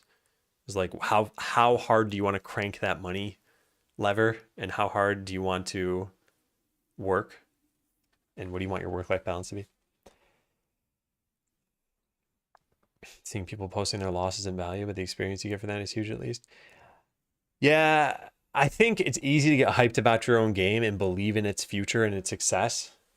And I think a lot of people do not have innately good business sense, and like myself included. I think you kind of see all these other games succeeding and you think, oh, my game's like that but better or something. And it's like you don't necessarily see all the marketing they did or the networking they did ahead of time to connect to the right content creators or anything. Yeah. Okay, so we need to store this ability index here, which we're doing. We need to pass it in over here, which we're not doing. So this would just be I. And then when we use an ability or when we queue an ability, we need to know what we used or queued. So ability index int.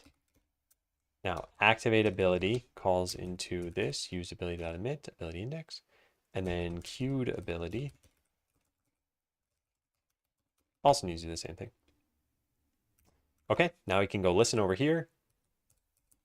So we add this in and we just say print ability used. Looks good. And then same thing for queuing an ability. Ability queued. Cool. Okay, so let's go see if that works now. I know it's not gonna, I didn't get the visuals working. I didn't even try that yet. So if I click this, it says that I just used it a bunch of times. Okay, that like totally messed up. What happened there? How did that happen? It used them, which means it called activate ability. And then that call is called this.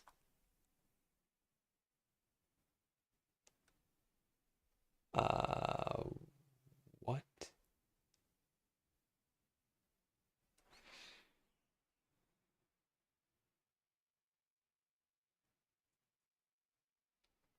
Okay, let's just separate points here and here. I would think that I added the handler to the wrong thing. I don't know what. Oh, what happened? No, I don't care about that. Where'd the window go? Click. Okay, so it says ability use and it's coming from here. And it... Oh, what? Oh, did I have to... I know what I did. Yeah, I know I did. I called it queued used, which is completely nonsensical. All right, so now let's rename this to ability queued. There we go. All right, so now what do we have? That probably didn't change a whole lot there, but if I click this, no, I'm still clicking all of them somehow. Queued 210210. Didn't connect the function.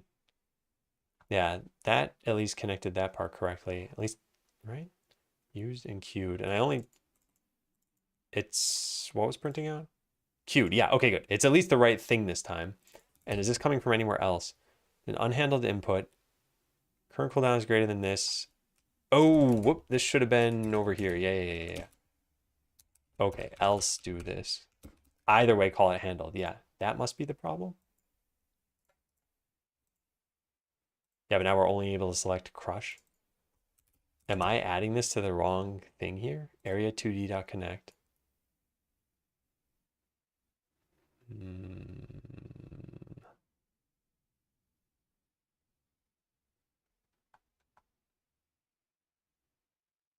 Whoa, right. I'm not checking this. Oh my God.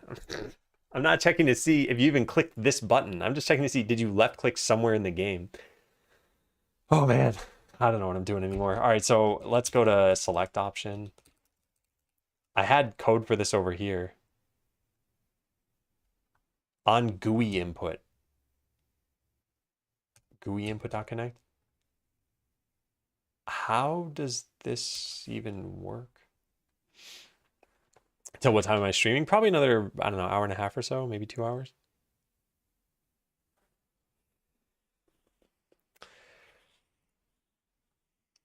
Oh man.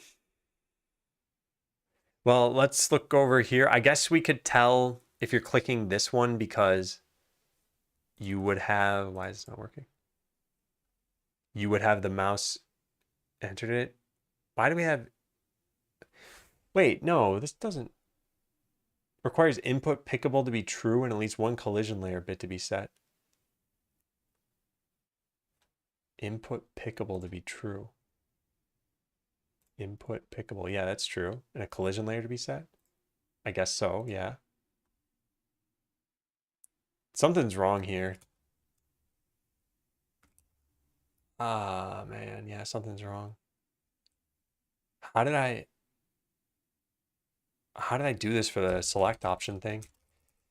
There it was GUI input, which yeah, it's not even a thing that I have access to. It's just some built-in when the node receives an input event.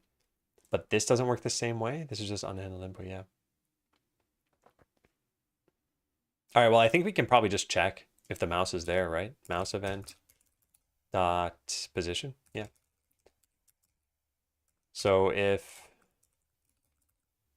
what is this going to be? Area 2D as area 2D. If it has point, mouse event dot global position, yeah, there, that's it. So actually, if it doesn't have that, then just return. Method get global rect is not present on area 2D. Is there some like collision function I can use for this?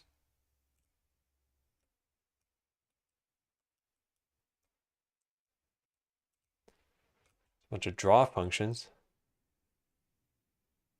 Get angle. There's global translate. I'm guessing there's just global position here. Oh, but it had to be a global rectangle. Yeah, I don't have that. Give viewport rect. All right, I'll have to look this up. Hey, Aurelio. I find great in your streams is it's talk and at the same time writing. I've begun doing this now, and it gives you more confidence in things you do. Yeah. Well, I'm glad it's helped, Aurelio. Yeah. I mean, really, this is called rubber duck debugging, which is, you pick up a little rubber ducky and you start talking to it. Like, why isn't my code working, rubber ducky? I click the button and you're like, oh, wait, but that's why it's not working. I think it's pretty helpful. Hey, Attic, a tick attack, excuse me. Yeah, so I'm not sure exactly the best way to do this, so let's just look this up. Godot, area 2D, mouse click, yeah. Did I call you a rubber ducky? I called everyone a rubber ducky. Quack. How to check for mouse click in area. As input pickable, it'll go call the input event when the user clicks it. Oh, wait a second. Is there an event? Oh man. Now I realize input event is actually the name of an event and not just some random thing that I'm doing. All right, so it's a signal that I need to connect, presumably. Input event on input event. Wow, how smart. So now what does this get? It gets a viewport and then an event and then a shape. What is that? Can I look at the documentation on this? See input events for details. What is the shape? Oh, I see, because you get multiple shapes. Okay, yeah. All right, so then we get a viewport, which we're just going to ignore. We get an event, which we're not going to ignore. And we're going to do this stuff and then not do any of this. And there we go. Now we don't need this probably. Set input is handled, I'm guessing. Maybe we do. And maybe this shouldn't be... Maybe I need to do this here. We actually do want this viewport? I'm not sure. Let's try that out though.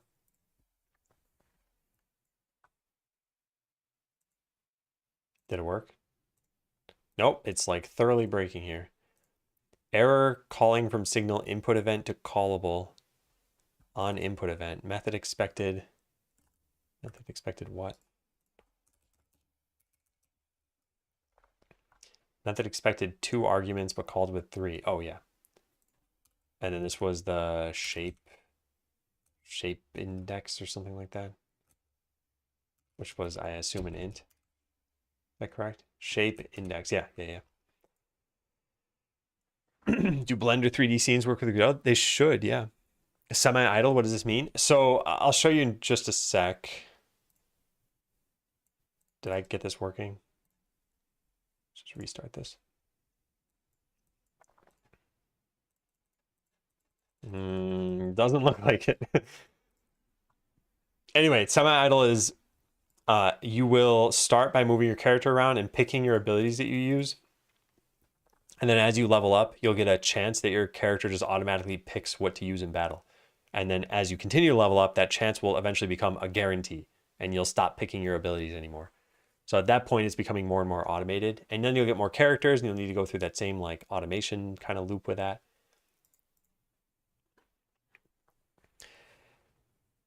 Why are those skills not buttons? I think because buttons have to be in the control layers essentially, and I just wasn't certain they would work correctly. But perhaps I could make them buttons. Why is this not working though still? Oh, and I gotta check for event.pressed, right? Press doesn't exist here. Mouse event.pressed. I don't know. I don't know why this isn't working. What could I be doing wrong here? This should be, it should be emitting events and it's not. Input event. Viewport event shape. Okay, are we even getting this? Is anything happening for this? Like I get into a battle, I click over here, nothing happens. I click over here. I forgot to debug through the right program. There we go. Okay, no, that is getting hit. So what's going wrong here? Whoa, it's not a mouse event. What kind of event is it then?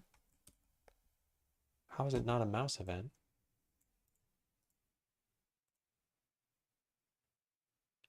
Oh, wait, the first time around, I don't know what this is. Yeah, the first time around, it was probably a motion event or something. So I guess we want to go into this one. Yeah, and then this never gets hit. I don't know why. I wonder if it's because the world is taking the input. That doesn't make any sense though.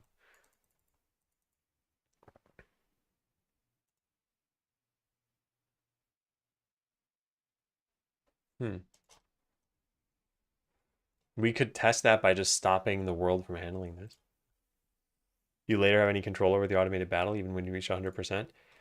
I was thinking the only way you have control at that point is by picking which abilities are equipped and where you're fighting. And take care, Russ. You have a good day too. Yeah, so what I was picturing is you can go into any of the regions in the world. And so right now, I mean, I know this looks ridiculous, but there are only two, and the characters are all moving to this one anyway. But imagine if they looked more like... Where is it?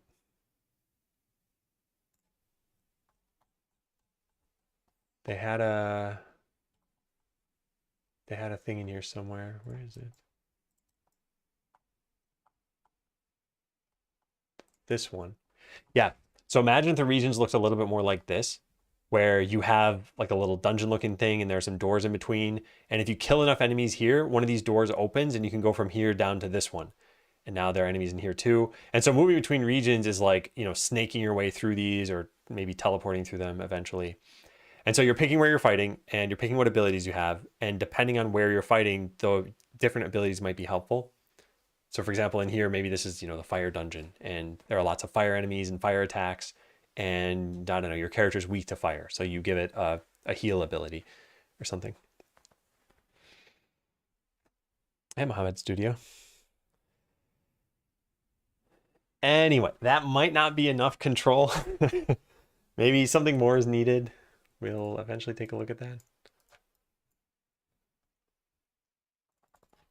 Yeah, so I don't know why this is happening. How do we get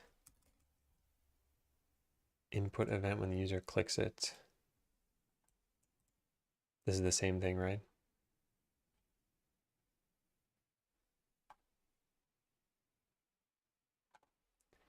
Mouse down and mouse up. It should all just be in here. outside of it in this.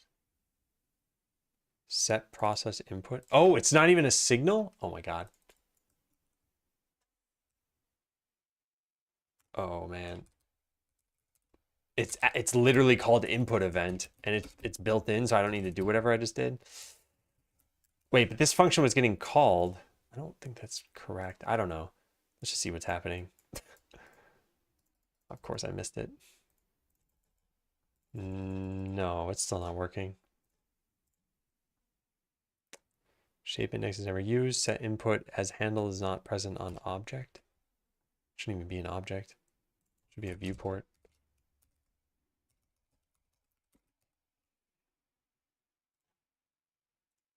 I don't know. I don't know what I'm doing wrong. Is this your first project? No. Guess I should be a toggle then. Automate / manual.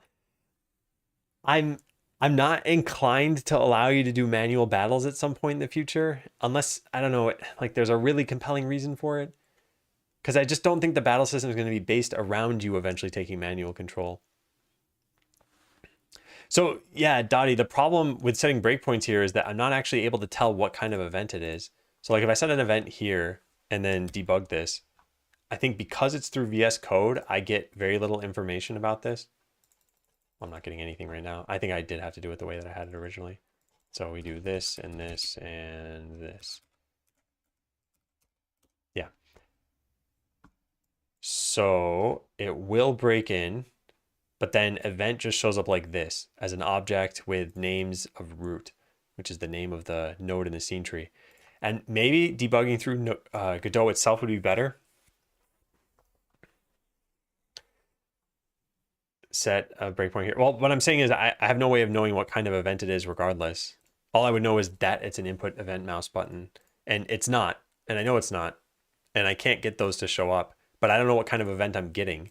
Maybe I'm getting something that's like similar enough. So yeah, it's never hitting that if statement, and I know that part. I just don't know when this is being called. What kind of input event am I getting? And I wonder if it's worth trying to get it to debug through Godot. Shouldn't work without connecting signal. Okay, yeah. I'll just delete that then. How do we even do this? We need to like turn off having an external editor for a bit. External editor, turn off. Okay, and then go into the script of, what is it, ability button? And then set a breakpoint here, and then, will this work? It's not even breaking in, what? Oh, that's unhandled input. That's not even the script I have. Oh my God. Oh, this hurts. This is painful. How do we refresh all this? Close all. No, this isn't right. All right, well, maybe if it only knows line numbers, I guess I could just set one on. I don't even have a line 65. I probably need to like restart the whole editor because you're not doing something to type up. I might be able to do that, yeah. I generally, I think I need to figure out this problem though of how do I debug this and get what I expect to have. And maybe it's what I just did here. Did we now get this? Yeah, we got this working. Okay, so now if I hit play, I'm guessing we'll be able to see what I want to see. Can we see what event is? Surprisingly, no, but maybe we'll still have more information than we had originally. Event is an object. Oh, here it is. Input event mouse motion. Yeah, so we're getting motion events. If I hit play, whoops, that was not the button I wanted to do. Yeah, I want to ignore that. Can I have a conditional breakpoint here? Does not look like I can.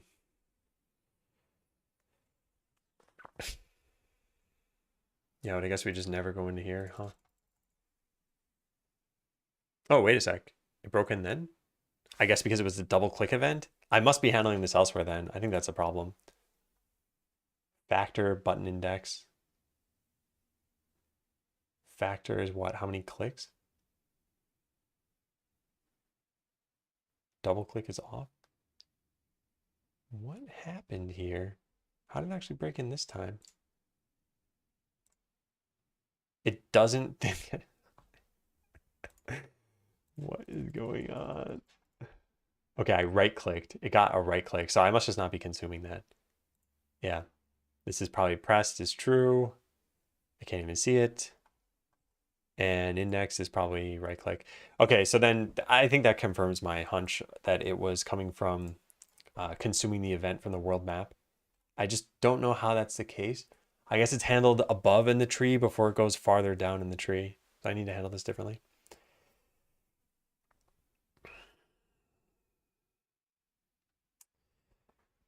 Yeah. All right, let's turn off the external editor.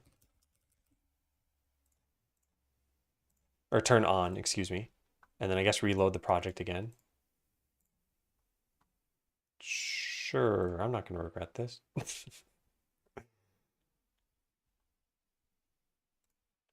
All right, now we go to world map and we just turn off the, oh, it's not world map, it's camera.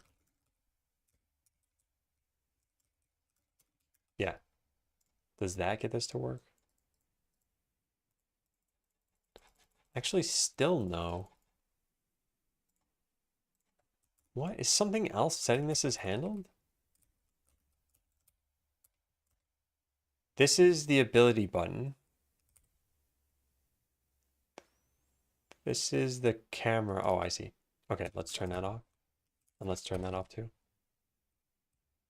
And then we have one for right click. Does that fix this? That fixes it. Okay, yeah. So the camera was consuming it. Hey, Hagerman. How you doing? Oh, what a shame. What a shame. How do we fix this? Where is the camera? It's not there. Oh my God, is the only problem that it's just above where the battle is? Oh my God. Okay, watch this. Here's how we're gonna fix this. We're gonna add a node and we're gonna call this battles and we're gonna put it above the camera. Then whenever we add a battle window, we're going to put it in, what did I just call it? Battles? Yeah, battles. And that's it. That should fix this, I think. Now we can go fix our camera 2D code and put all this back in. No. That's not good. Is there a way that you can set, there's a priority here.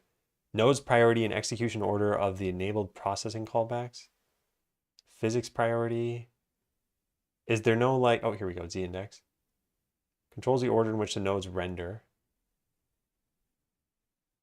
Huh, I wonder how you handle input order.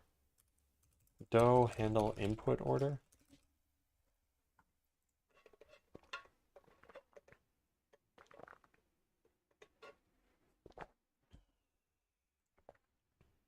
Not really sure which one of these might have it.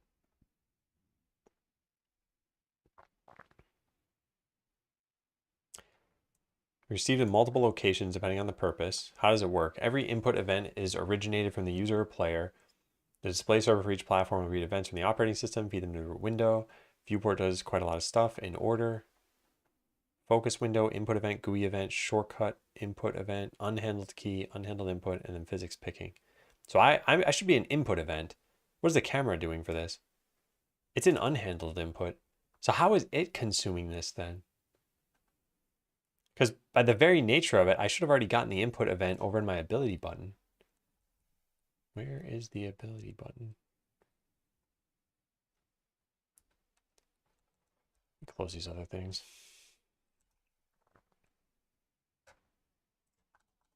All right, whatever. I'm just going to close everything. There it is. Yeah, it's an input event. So what am I doing wrong here? Standard node input function will be called. Oh, input event is not the same, I guess. They mention what happens with a signal. What is this thing even called? Input event. Input event. If no one wanted the event so far and object picking is turned on, the event is used for object picking. Oh, so that's the final step of the puzzle. So how do we get the camera to not process this, I wonder?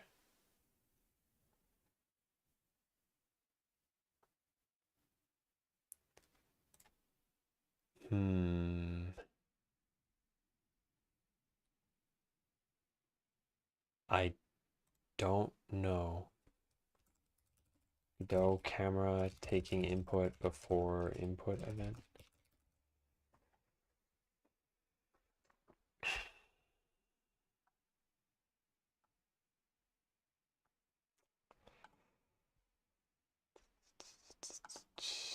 So this is the absolute lowest priority. So the only thing I could, like, right off the bat, what I could kind of think about is we could either repropagate an event later if we find out it's not used by the battle, or maybe we could lower the priority of camera somehow.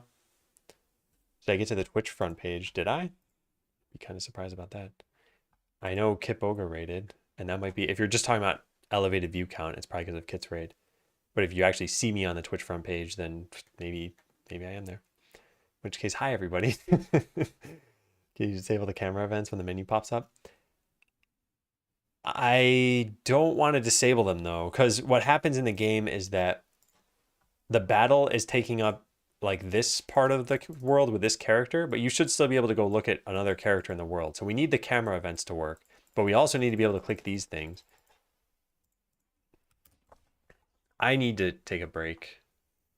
Yeah. All right, we'll have to look at this when I get back. Oh, thanks, Glogless. Yeah. All right, so I'll write where I left off is figure out how to get my buttons to get the input before the camera. If I can't do that, then you'd be able to drag by the buttons, which wouldn't make sense. It's moving camera, right click, and left attacking left click. They're both left click, and I want to keep them that way. But anyway, I want to take a break for right now, so I'll be back in a few minutes. You can all play Jump Royale. Is it jump time? It's jump time.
This is, I just scrolled up in chat and saw Sprocket say, "This has all gone horribly wrong." All right, close the game. So yeah, where I left off is the camera thing. I don't know if Z-index is going to help. I know Z-index changes the order of rendering, but I don't know if it changes like entire input layers. Although I should probably read more of this, huh?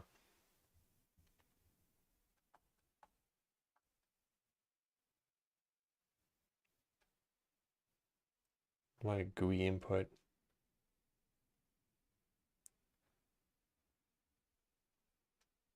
Travel up the scene.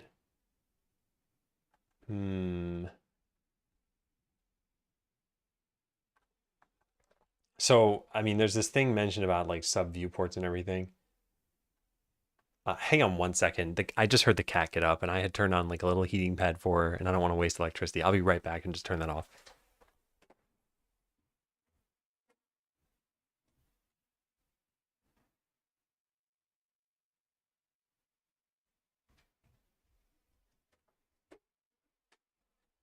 Okay. There we go.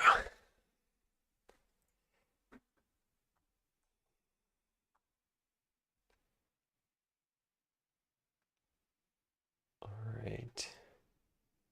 Excluded from this process are windows and sub viewports. I don't have a sub viewport for this. Yeah, these things are right next to each other. I should camera tag input as handled so that it doesn't go somewhere else. That's not exactly the problem though. Like, okay, I guess I'll show you what I mean. If I don't mark this as well, I guess it doesn't really matter. Yeah, because I can't really demonstrate this problem exactly unless I change the order of input events. But now what will happen is I can drag by this button because the camera is getting the input first. So if I don't mark it as handled, then that's what will happen. But I want to change the order this happens in. I don't know, Godot camera input before input event.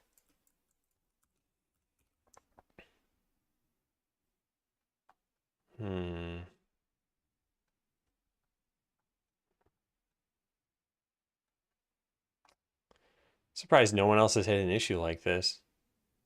They've complained about it. Like I think there's some Godot way of doing this, and I just don't know what it is. Maybe I should handle the camera input from somewhere that's not unhandled input. Yeah, maybe that's what I need to do. What do you have? Okay, well, there is no signal for handling this there. But what I could do is I could route input from another node into camera and just make sure that that node gets it after battles does. Way of setting button to not click through. Oh, maybe there's something here that lets me do this. Let me take a look. Editor, draw screen, drag.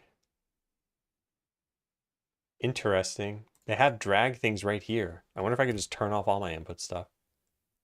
Yeah, what if we just delete this entire script? Let's see what happens. Okay, I don't know how you're, I don't know what, I don't think drag is what I thought it was. Drag is the physics drag of like friction essentially. So that as you're moving this, I think it, no, is it that? What is this? If true, camera only moves when reaching the horizontal left and right drag margins. Oh, no. I know what this is. This is the property of not having your character always be in the exact center. Oh man. Ordering Z is relative.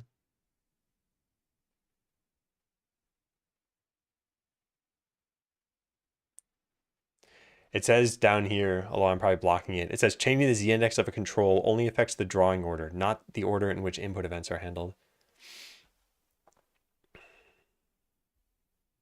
Button has mouse filter, but Adam does not use button. Yeah, I mean, maybe I should just change it to button, but still imagine if you had something in the world that isn't a button. Like, and I'm gonna have this. Like, I want to select a particular character, so I left click it. If the camera is getting that, then that won't work how I want it to work, I guess. I think I should save this problem for some other time, though. I should probably just work around it for now. Yeah. We could just make middle click do this. Mouse button middle. Same. Yeah. Well, that should fix it, I guess, right? Now you can middle click to drag, and you can middle click even here, and you can left click to select one of these, yeah. Do you measure time spent per issue or feature? No, I don't. I generally have an idea of which feature should be next, and I sometimes get stuck on the whole, like, I want to figure out this problem. And so this is one of those times where maybe I should have just moved on sooner. I probably should have. Well, whatever, I'm moving on now. I don't want this to be the case. I just don't know how to fix it. All right, so getting back to the ability button. Now, when you queue an ability, we want to unqueue all of your other abilities you might have had. So we should probably write a way of just getting an ability by... Yeah, I'll just do this here. Okay, so get an ability button dot unqueue. There. All right, that should work. So now you should only be able to click one of these. Now you can click none of them. It probably just has to do with the order I did this in, right? Queued ability dot emit. Yeah, there. Oh, and then set is queued to true. Queue ability.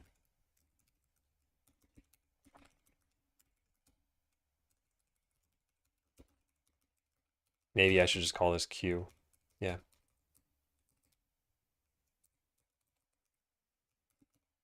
Okay, so we want to emit this and then set these other things. Visible should be true though. What did I just do?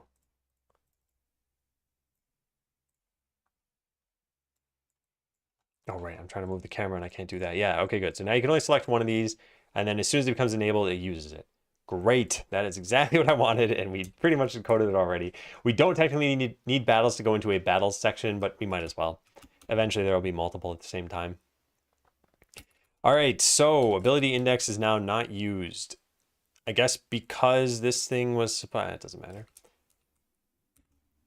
Just delete this. It doesn't need to know. Queued ability does not need to pass any index. All right, and then when you use an ability though, now here's where we need to do something. So there's activate ability that has used ability.emit. We set the cooldown. So in this case, no matter what ability you use, we're just going to do 5 damage to something. It's so stupid. But I guess that's all we're doing.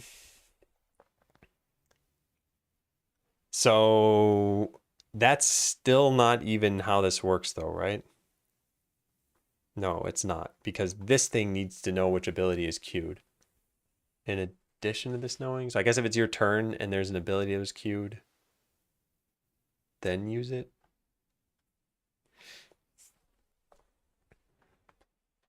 You mean top in scene tree? What do you mean? Oh wait, you're talking to Kithril? Is there a way to check if it's the top item, if top is index 0? I think the real problem here is that just the camera gets all input before everything else. Well, everything else. It goes camera and then abilities.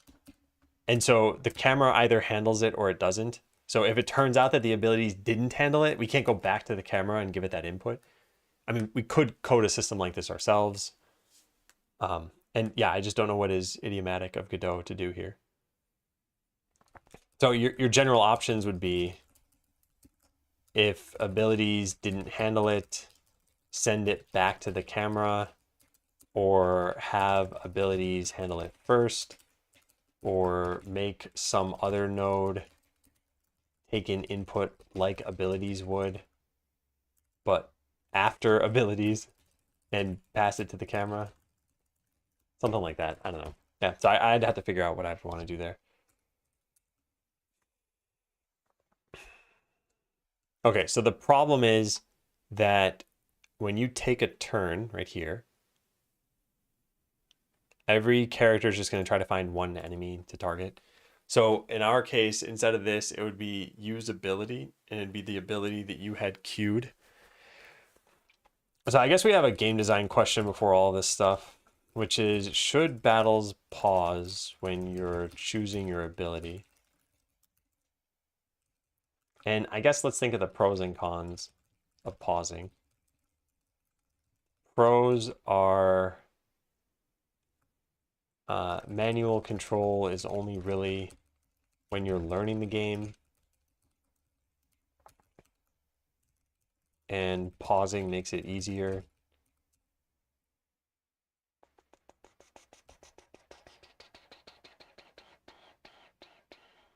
I think that's already reason enough to make it pause. Yeah.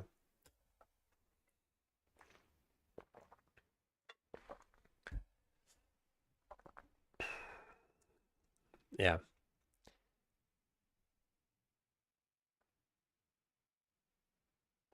Oh, you need to pause like everything that's playing out. I guess the con is it's harder to code.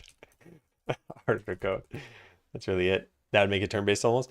That's okay. So the sort of point of this game, and something I try to keep brief up here, is like the game starts as a turn-based RPG, and then as you play, it gets more and more automated. So it's supposed to be like a sucky old school game at first. Right, like, oh, I'm going to use this ability. Okay, click it, and ability used, and imagine actually did something. And then eventually your character is just choosing stuff for itself. And that eventually is not so long. So that's why I'm like, yeah, maybe it should just pause the battle. Yeah, I think it should. Because like I said, it's for beginners at that point. Beginners to the game, not beginners to the genre. Yeah, March, that's kind of what I was thinking of doing. Putting it in another node and having that handle the input. But yeah.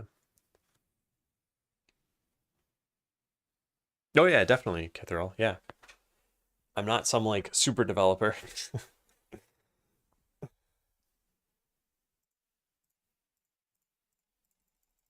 Oh, what's interesting here is it's saying ability used, but it's not actually putting it on cooldown. Oh, I realize now why. Because the current cooldown doesn't exist here. It exists over here. So we're either relying on abilities knowing their own cooldowns or not. And I guess I'm gonna pull them from elsewhere eventually anyway, so they might as well be there. So ability used, we then get the button. Get node ability index +1 and ability button dot.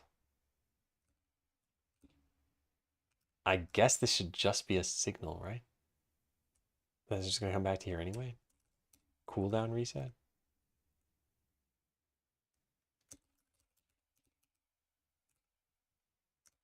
Ability button dot cooldown reset. Is that correct?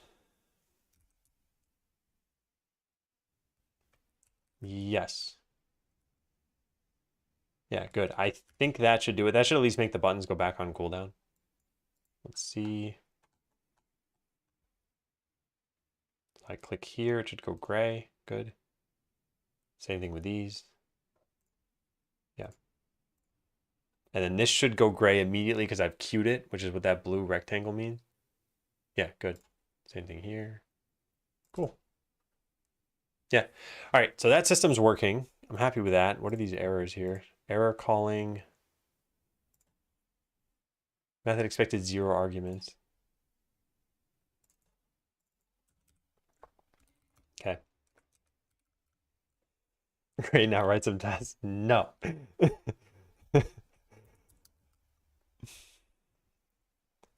Okay, so if battles are going to pause, then we are going to wait for you to make a choice when it's that character's turn.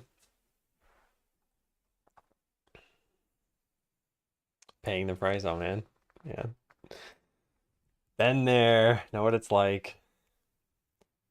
is paused. So battles will not start out paused.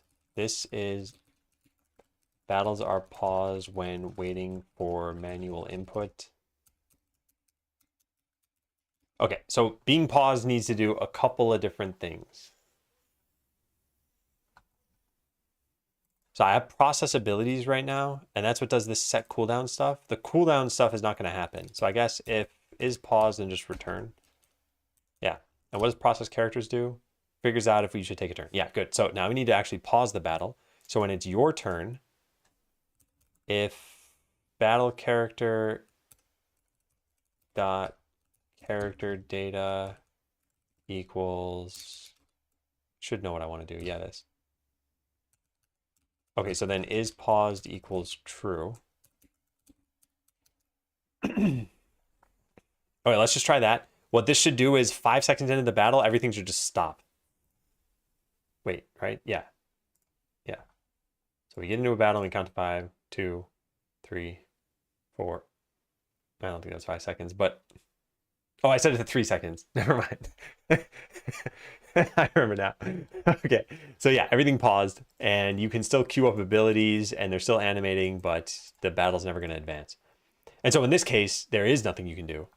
You don't have any abilities off cooldown. And so this brings up another question. What if maybe, okay, how about we do both things? What if we only paused for a certain amount of time? Because you might be in this situation where you literally can't use any abilities because they're all on cooldown. And you might be in a situation where the ability you want to use is not ready yet.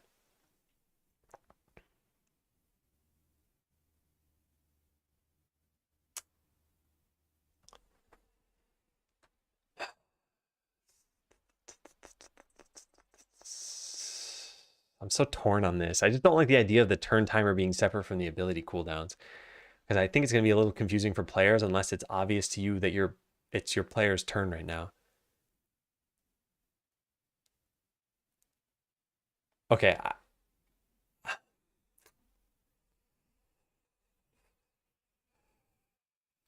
There's another option I mentioned earlier, which was like you could bypass the system entirely. What if your cooldowns were based in turns and not real time?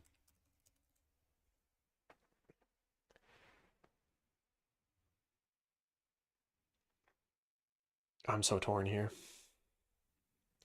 Make a text that says your turn or enemy's turn.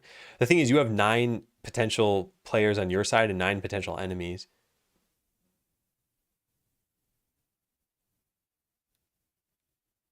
Okay, I have an idea. Yeah, what if we only pause when it's both your turn and an ability can be used? And then you're forced to pick from a usable ability.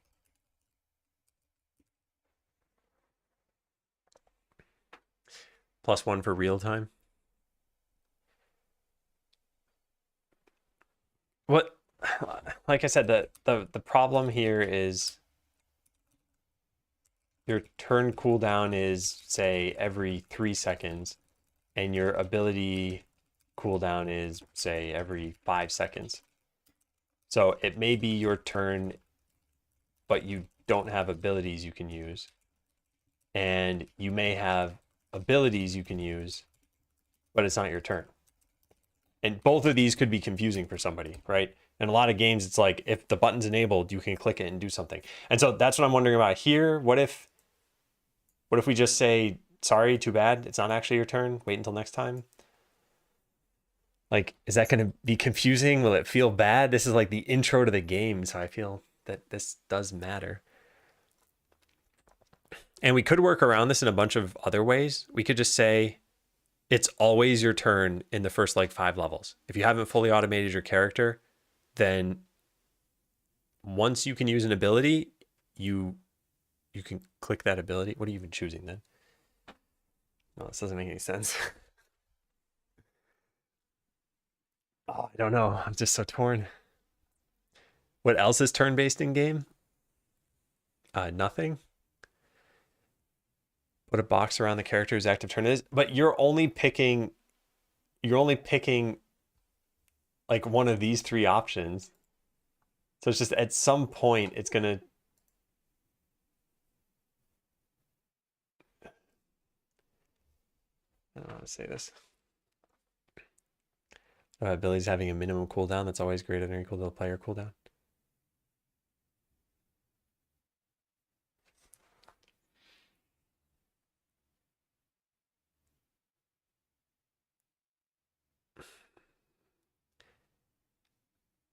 I think Minkler, you might be saying the other way around, maybe. Like you always have an ability that's ready to be used when it's your turn.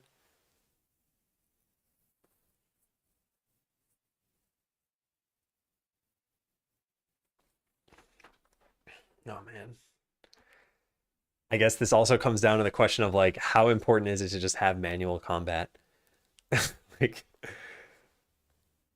although even when this combat's automated, you're still gonna kind of wonder why is my character not doing something, I guess. Because these are yeah, maybe you would be wondering that.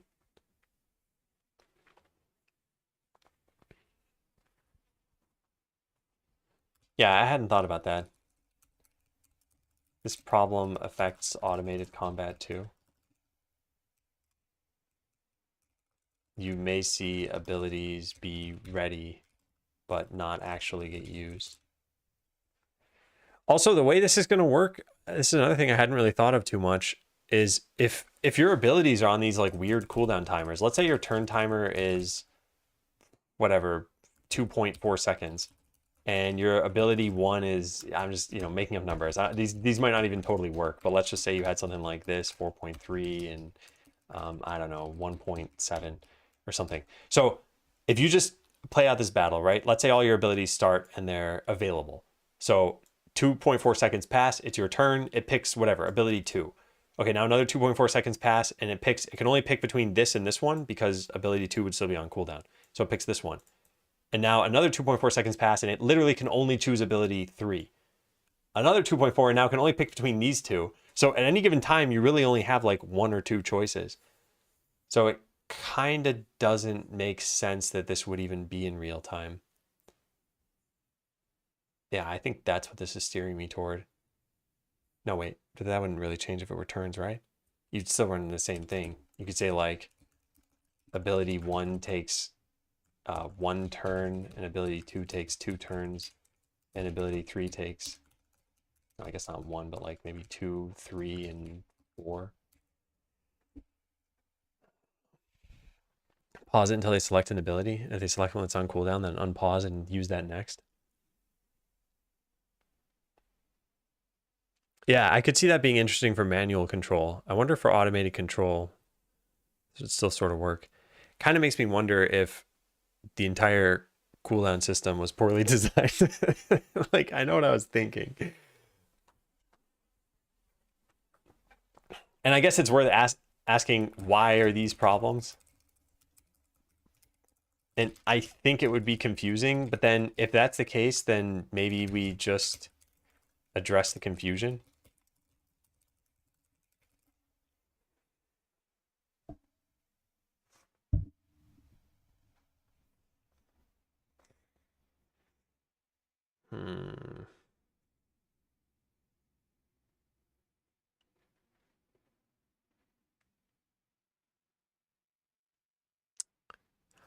I think this is just so core to the game. I feel like I kind of want to just move on from this. So maybe we, but the rest of that sentence was, but it's so core to the game that I probably shouldn't. So yeah, let's go with this for now. We pause only when it's your turn and you can use an ability. And yeah, we generally have turns take a long time, maybe, so that you tend to get your, no, that doesn't make any sense though. How would something like the rogue even work?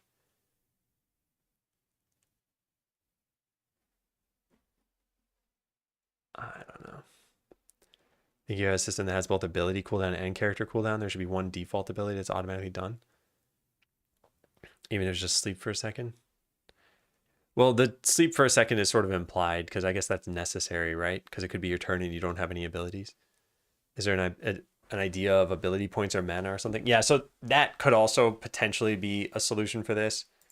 There could be a cost to each ability. I was originally thinking the cost is just time. But yeah, there could be a cost of mana and time. But I think we'll run into other issues there too. Which is at that point you'd want control over your character.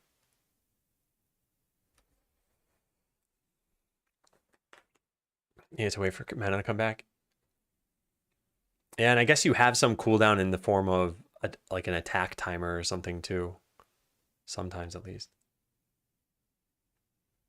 Could you just have a global cooldown for MVP?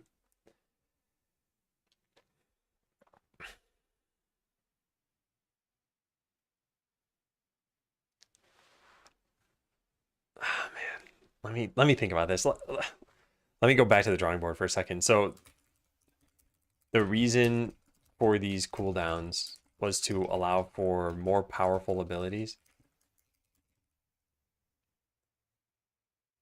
But not have that choice take away from the more common abilities, I guess.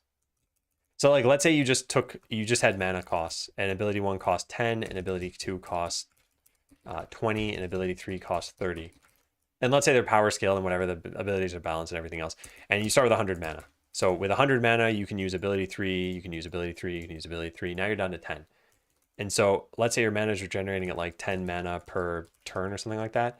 Then every time you get mana back, you're always just going to have to pick ability 1 or wait. And it's like the AI wouldn't necessarily know to wait. This is where then you'd want to control what's happening in battle.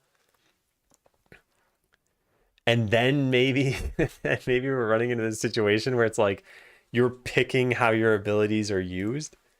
So you're saying like, I want my... You're basically coming up with a script at some point of like, I want to use ability 3, then 2, then 1, and then ability 3 again, and then I don't know, you enter some like looping phase where maybe you say this loops. Just give it unlimited mana. How about we just start? Title screen says start new game. You click it and it says you've won. So that's it. It goes from title screen right to end game. Speedrunners would love it. Priority queue system.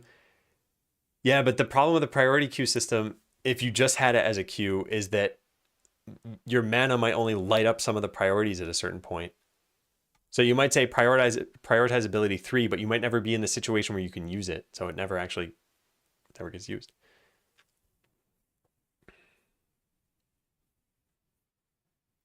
Yeah, I've never played Realm Grinder. What is that? Realm Grinder.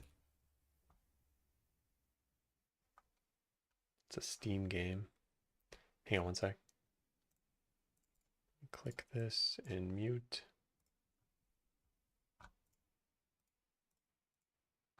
Oh, wait a second. Didn't someone talk about something like this earlier? No, they were talking about Everland, and Everland looked like this. Right? I'm pretty sure it looked similar. Yeah, I mean, isometric. Yeah.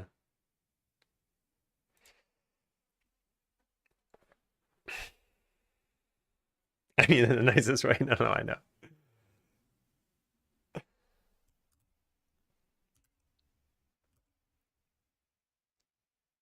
Yeah, a mana system would prevent you from using other choices. Or could, not would. Another way of solving this, is to customize the automation a bit. To say something like, wait for mana to use ability 3. But with cooldown times, that wouldn't be fun.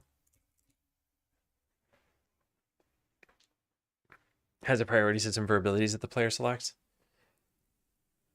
I think what I'm kind of coming to the conclusion of, though, is that if you have a priority system, those abilities need to be usable by the priorities that you give them, or you have to tell them, like, you're inherently saying, like, wait for this ability. And at that point, it wouldn't be a priority system. So I guess, yeah, you'd sometimes have the priorities get met and you sometimes wouldn't. So like, let's say, okay, as an example, let's say you recovered 40 mana per turn in this example that you have here. So, no, maybe not 40 wouldn't work, right? I don't know. I don't know what I'm talking about. I gotta go back to the drawing board. Gotta go back to the drawing board.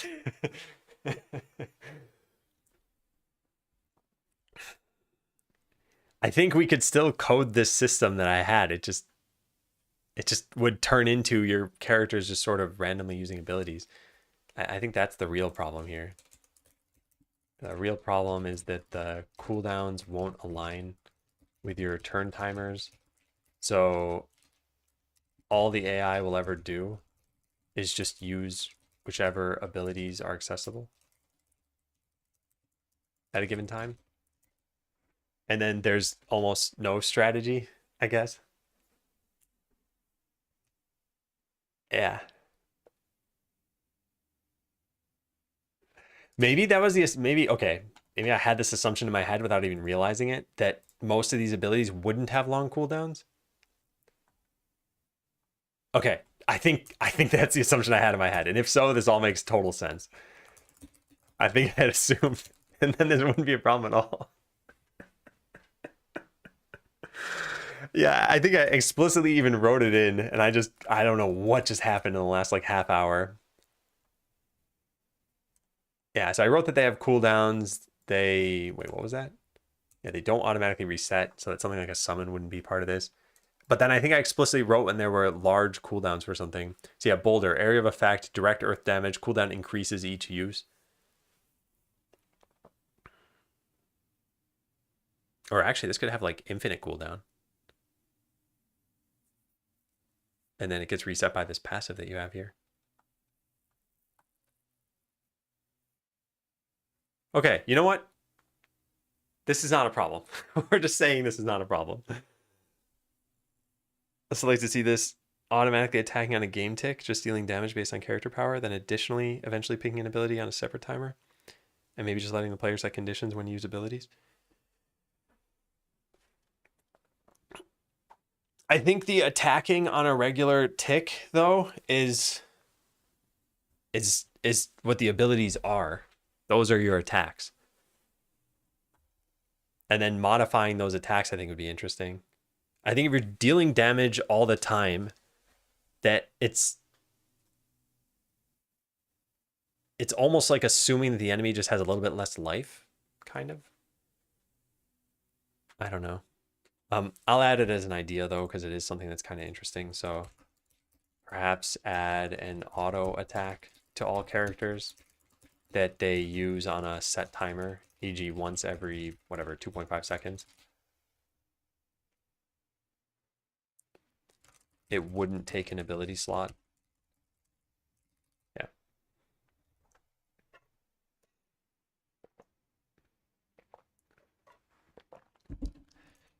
This could even just be an ability or a passive ability that characters get. E.g. perform a normal attack once per 2.5 seconds, yeah. Do you lose a turn if all abilities are on cooldown, or does that trigger the auto attack potentially? Well, so the auto attack thing is it's getting added to ideas, so it's not actually, I'm not saying this is part of the game yet. The way I'm picturing that the turn thing works is most cooldowns will be less than your turn time, or like thereabouts, I guess I should say.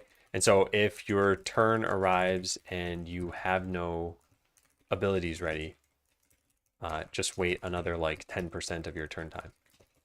So for whatever, let's say your turn time is 5 seconds. If it's your turn and you don't have anything ready, wait 0.5 seconds, 0.5, 0.5, 0.5, until you finally have something ready. And if your turn time is something much shorter, like 2.4 seconds, then yeah, wait, 0.24 seconds every time until it's ready. I think that system would work. Okay, so I think this is what we should code. I think that let's just go lower the cooldown so that I think I did this just so there's to be some like visual interest of what's going on in the battle. But yeah, we really just make this like 1.6 and 2.4 and sure, 3.2, a little bit longer. Great. Okay, now let's get this train back on the tracks. So if you need a ready ability for this, So let's just say if should pause battle, then pause the battle, and then just return. Is that something that should even be in take turn? Yeah. Have I tried kinesis boards? I don't think so, no. I have a video on the keyboard journey that I went through. It's on my personal channel, 13531 keyboard. And I'll sum this up. I don't want you to have to watch this, but I went from the Microsoft Natural Ergonomic keyboard to the Microsoft Natural Ergonomic to the GMMK Pro. Man, my brain is fried. All right, GMMK Pro to the Moonlander to the Corn. And that's what this keyboard is right now, the Corn. Deep inside, I think it'll be more complex than Botland. I don't think it should get to that point. I think that was one of the barriers to Botland, and that's why I'm trying to avoid anything like a priority system here. It's just like the AI should just pick for you, and battle should play out, and the fun should come from something else. I think that's like a stance I'd like to take on this. So now should pause battle is a YouTube link. All right, we need our return here too. All right, should pause battle.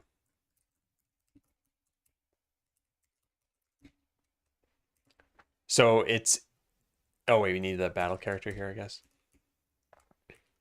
So if the battle character is not equal to your character, then return false. And then do you have a usable ability? So we look through ability cooldowns, and if something is less than or equal to 0, then return true. Otherwise, return false. There we go. Okay. Now let's try that out. What happened here? Oh, this. Okay, so now these cooldowns all need to be a much higher value. So let's say times 10, times 10, and times 10. And that way we can see this actually working. 10 might be too long. This is just for testing. That definitely shouldn't be happening. This suggests that I need to restart Godot.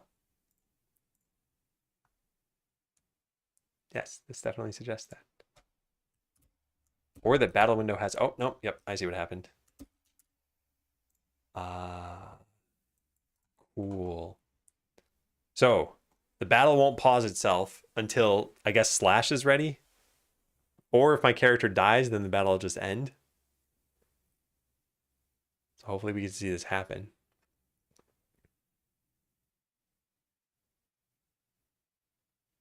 Okay, there we go. Yeah, the battle paused there.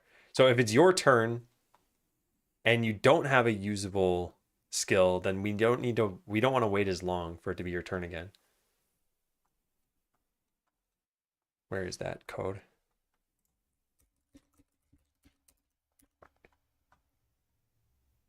So this is, you didn't actually take a turn in this case, I guess.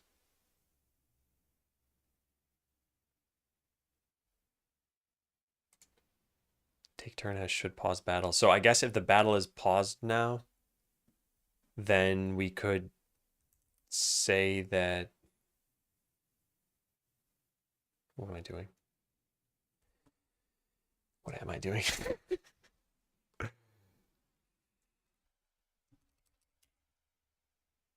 Yeah, I need to know that it's your turn here. All right, let's just do this here. Let's put this here. I'm gonna write out all this stuff, and I'm not gonna focus on whether this looks good.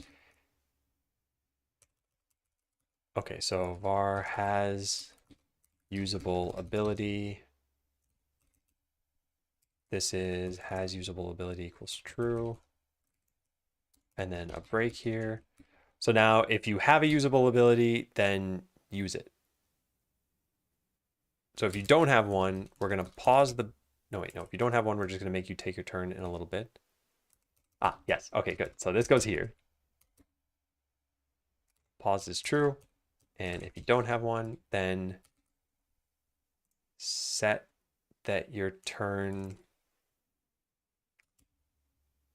should happen sooner than normal.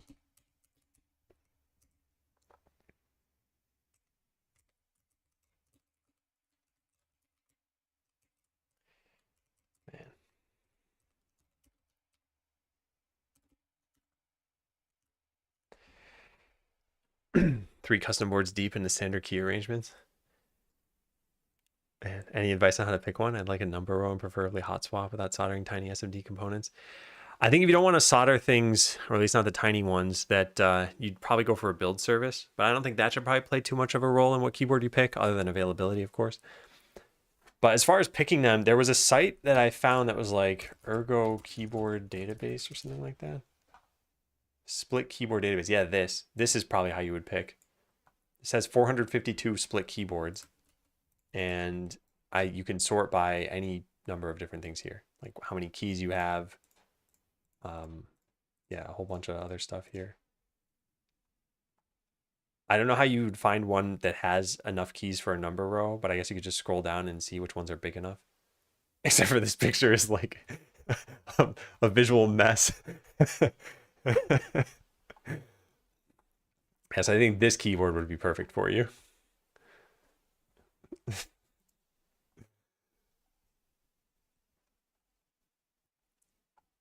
I think knowing which ones are popular and everything too would probably be good, because I've been on this site before, and some of them are like prototype boards you'll never be able to create for yourself.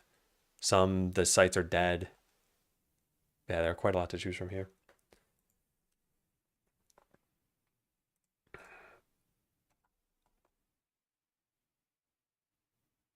Yeah. So if we're not paused, we want to do battle character dot, like, should take turn somewhat soon. I guess something like cannot take turn. And then we set this to this divided by 10. And I'll just write just try again in a bit. This is not smart.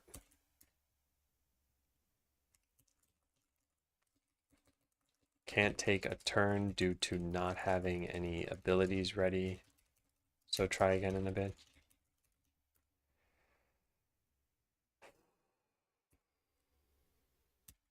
Okay, are we good now? I think we're probably good. I don't know. Let's just multiply these things by 5 instead and see what's going on. So now you try to get your turn every 3 seconds. Oh, this keeps happening. There, you try to get your turn every 3 seconds, but you don't actually have an ability until some number of seconds, however long this takes. I think I set it to 8 seconds. And then the battle should pause pretty shortly thereafter. That was not pretty shortly thereafter. That looked like the full amount of time. Which means I messed this up, and I know how I messed it up now that I know that there's a bug. Also, it's 2.5 seconds, I guess. The way I messed it up is this. This should be a return here. Yeah. Something's overwriting my file. I don't know what it is. Or it's like formatting weirdly. All right, so again, this fills up and it should wait 0.25 seconds. So a quarter second after this fills up, it should just pause. Good, cool. That's exactly what I wanted. So then you would click slash and then the battle would resume. We're doing it. We're doing it. Yeah, nice. Also, that's something I hadn't thought of, which is once you use an ability, we want to unqueue all of the other abilities.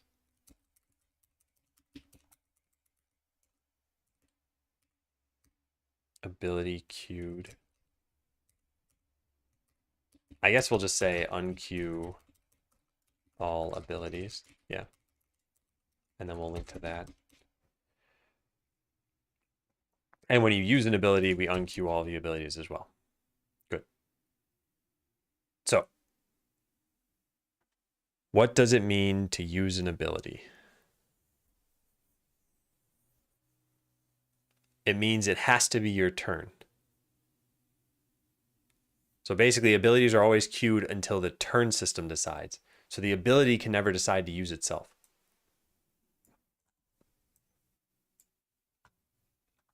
So this stuff, activate ability, this is not possible. Yeah. In fact, I guess we would queue it no matter what. Yeah, it doesn't matter what the cooldown is. Okay, well, that made that easy. Now we delete all this stuff. If cooldown is less than or equal to 0, then just set that it's ready. Get rid of activate ability. Get rid of used ability. Yeah, so there's no way to do that anymore.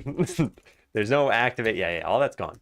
So now ability use will never get hit because it's only from a signal that was never used anymore.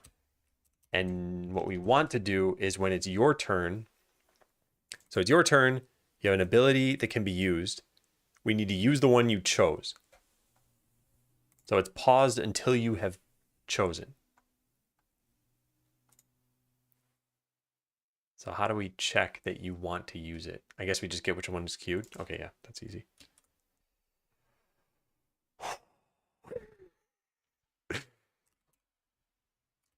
See if you've queued an ability. So this is like for this. Yep, if it is queued, ability used. Looks good. Looks good. Ability button. Get the ability button, set the cooldown back to normal. Yeah. All right. Now, there is no concept of the ability doing something. Also, in this case, we need to unpause. Is paused equals false. Let's bump this up to the top. And then you should do 5 damage or 50 damage or whatever. All right, I think this will work. Oh man. All right, there we go. So we wait for one of these things to cool down. Actually, we could just, well, we need to test both ways. So I guess let's just let this go. It should pause. And so now the only way to unpause it is to click slash, which did nothing.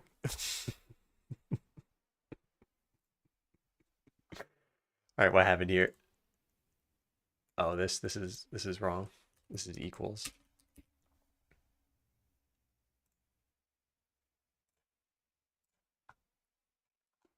I gotta make this not take so long. Let's go fix this. This will be times 3 there.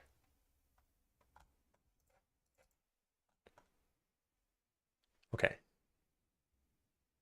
So it pauses. Clicking these does nothing. Clicking this still does nothing. What did I do wrong?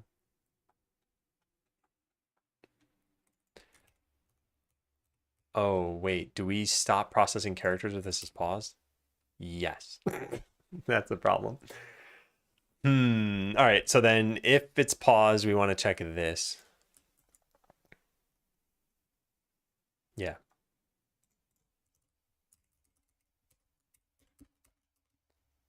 All right. And in this case, we want to actually use your ability, which I don't have a way of doing just yet. So really all we're doing is controlling. Yeah, I guess we need to have this actually do something other than just say ability used. But it's better than nothing for now.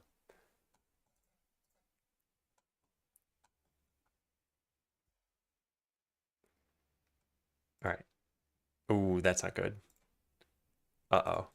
We're actually using these abilities somehow. I don't know how, though. How is that possible? Oh, right. Because we're not checking to see if the ability is on cooldown. We're just checking to see if you had queued it. Okay, yeah. And the ability cooldowns I is less than or equal to 0. Yeah.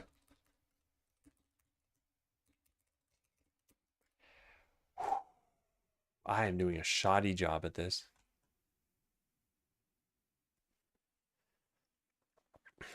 Good, good, and good. And that should just automatically use itself.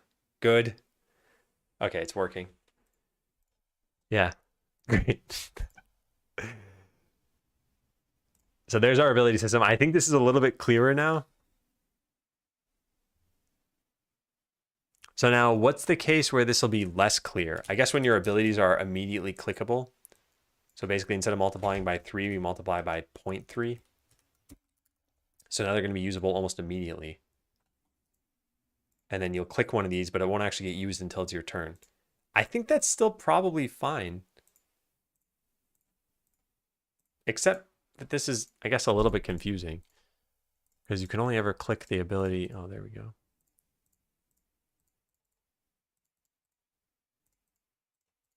Yeah, this is probably a little weird.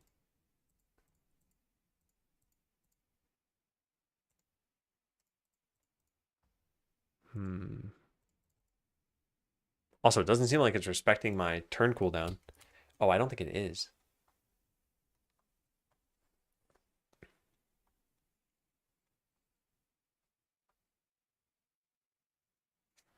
Yeah, it should be that I just took my turn there.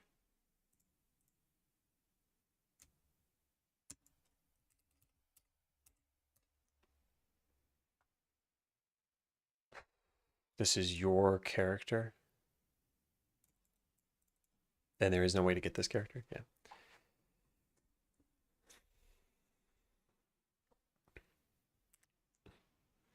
Oh, RPG, good luck. I think people hear RPG and they picture like massive sprawling game. I don't think this is going to be a massive sprawling game. Unless it turns out that the first iteration isn't fun and I need to add some more systems or something. But like there are no items in the game, for example.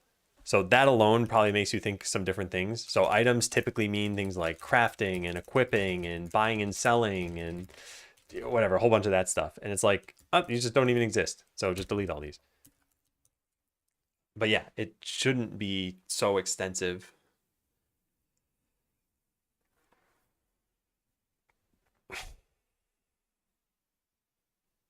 So I need to get your battle character.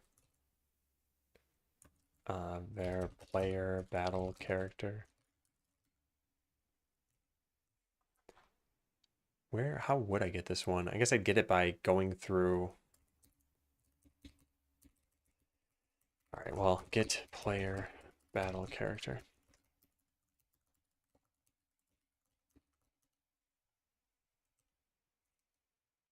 It's actually get player primary battle character, I guess. Yeah, I wonder if that would change what this is going to try to do at all. Yep, easy peasy. And there is no return null. This has to exist or else the battle would be over. Well, yeah. Oh, you have to have it anyway. Okay. Their battle character.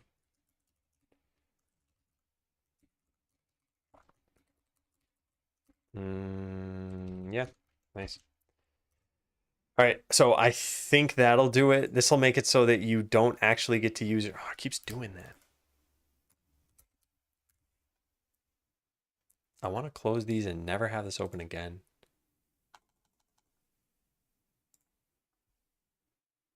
It's still doing that. Battle window not declared in the current scope. Oh, is this because of some... Oh, what is going on? It thinks it's from world map? Yeah, this somehow got tabbed in differently. I see this happen a lot. And I don't know why, and I don't ever want that to be open. Yeah, weird stuff happens there. Okay, yeah. So now your turn is only every so often. Okay, this is probably closer to what I think people would expect when this happens. What is the turn time set to? Because this seems a little crazy. What is it set to? Battle character? 2.5. I don't think that's 2.5 seconds. 1, 2, 3, 4. 1, 2. No, what is going on there?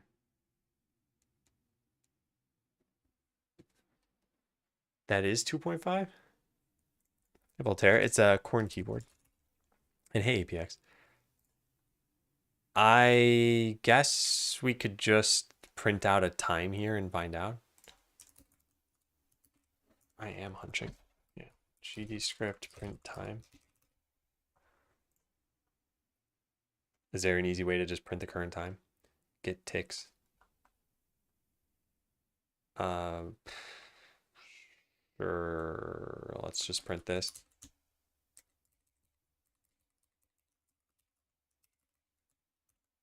There. Now, what's the problem here? Not found. Where does this come from? Time. Singleton for working with time. Okay. So let's have that print out. Still doing this thing. I don't know what to do about this. It's just gonna keep like breaking this code. Yeah, it just everything got tabbed in weirdly. I don't want Godot to ever open my script. And I don't know how to stop that.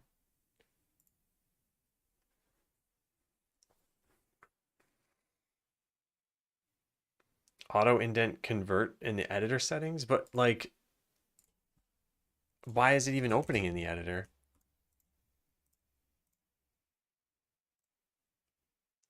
I'll just turn that off and see if that helps. When I change the speed of the variable, I change 3 values. How did I do that? That was with multiple cursors. So in this case, let's say I search for the times thing. By default, Command D or Control D in VS Code will select the same thing that's on your cursor and in the next instance of it. Lots of interesting things you can do about this too. So for example, let's say I had a bunch of these values. So here are some, and let's just copy paste this one a bunch of times. And let's say I'm like, you know what, I want to change every other one. I could select such that I'm getting every other instance of this and then change it to like divided by, for example. I could make a bunch of cursors here and make it be plus, for example. I could actually evaluate these selections and do something like, well, this last one would need a comma too, but I could do something like this and just add them together right in the editor. So there's a ton of stuff you can do with multiple cursors, and it's very helpful. Another thing I could do is like, hey, what are all the overworld characters I have defined here? I could just do this and select all of them and then do this and open it in a new thing. And there, those are all the variables I have that are other overworld characters. So tons of stuff you can do with multiple cursors. Highly recommend learning some of the shortcuts for it. The most common ones that I use are, like I said, Command D by default, at least. I don't have a bound to that. And then the other one I think is like Alt F3 by default, which is select all instances of the text under the cursor. And so that's what you'd use for something like, okay, give me all overworld character instances in here. And you can see it selected that, and all down the file. And yeah, lots of fun stuff with that. I made a VS Code video if you want to check out some of the extensions that I use.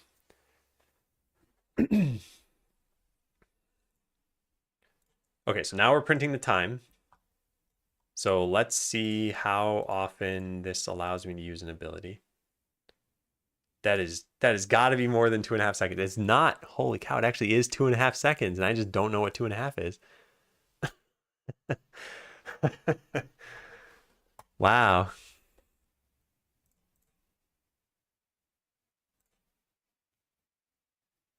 No, what?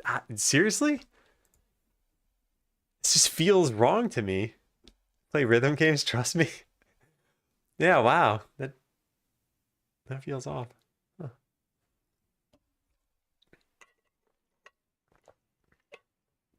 Oh, in Visual Studio, it might be different completely. I'm not even sure how you do multiple cursors in Visual Studio, but in Visual Studio Code, it's a very like well-supported feature.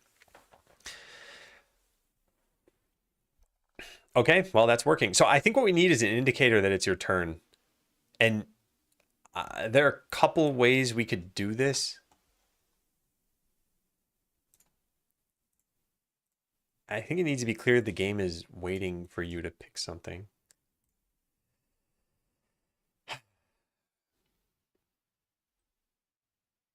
Yeah, like these could just be red until it's your turn, maybe.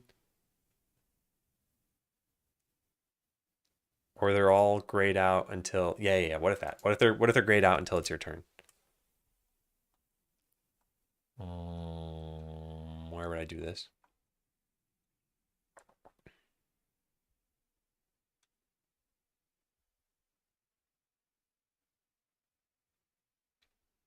I'm trying to think about where this even happens. We go to process characters. That's here. We call take turn. And if it's your character, the only time.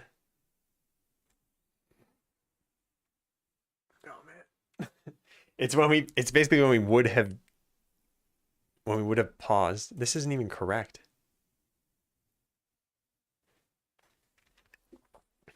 Oh, I see.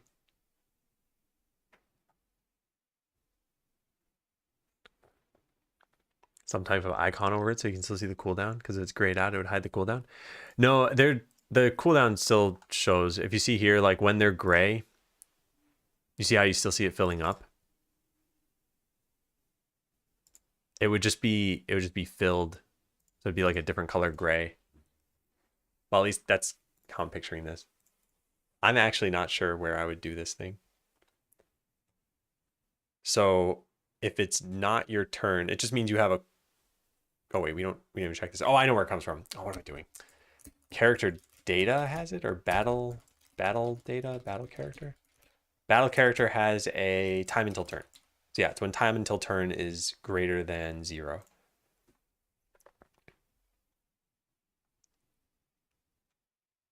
So ability set cooldown and ability button dot set is turn ready. I don't know. Time until turn. Where does it even come from? Your battle character is where it comes from.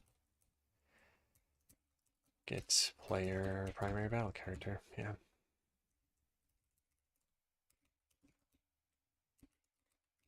So it comes from this. Time until turn is greater than or equal to 0. Or no, less than or equal to 0. Whew. All right, so ability button now needs another function here. Is ready. Okay, so in this case, will this work? Because we have this set cooldown thing here. As long as this happens afterward, I guess it will work.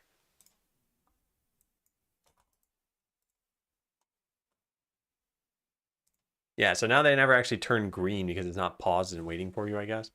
But if you don't click anything, oh, they don't turn green still. Because this function is never called because it's paused. Would you fancy that?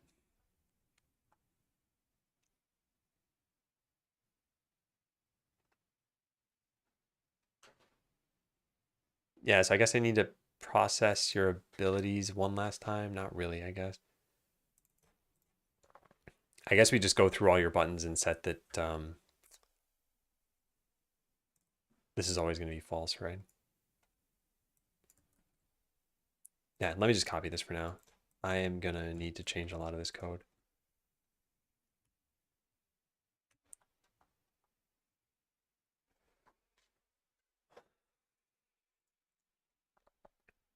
So if you have a usable ability.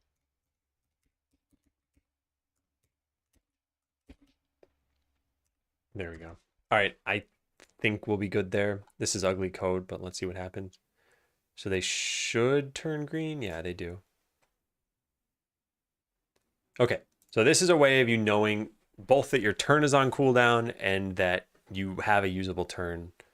So yeah, I think this is at least clear what's going on, I hope.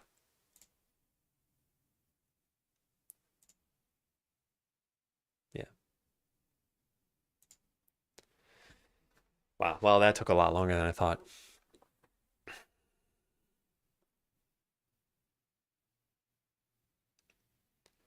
And we're not even using the ability yet.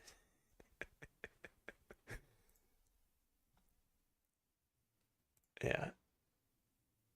Can you add a turn cooldown bar above all the abilities? Yeah, that might be a good idea. Just a thin bar over here that indicates how close to your turn it is. Let's do that really fast. I kind of didn't want to do it originally, only because I thought, like, well, they'll just kind of learn how this works, but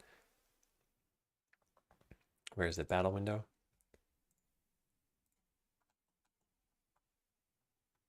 Okay. So first, 97, 97, and 96. This should also be 97. There. And then their position should be like roughly the same distance to each other. Yeah, that kind of works. All right, and then we'll add in a new... how do I want to do this? I guess another sprite 2D that is a bar that fills up. We give it a gradient. and we make it blue.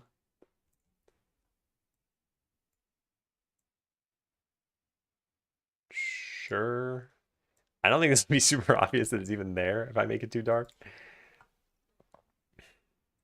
Then we don't center it, and we just bump the whole thing down.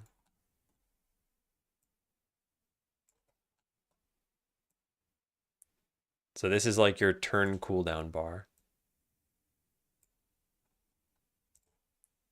Yeah.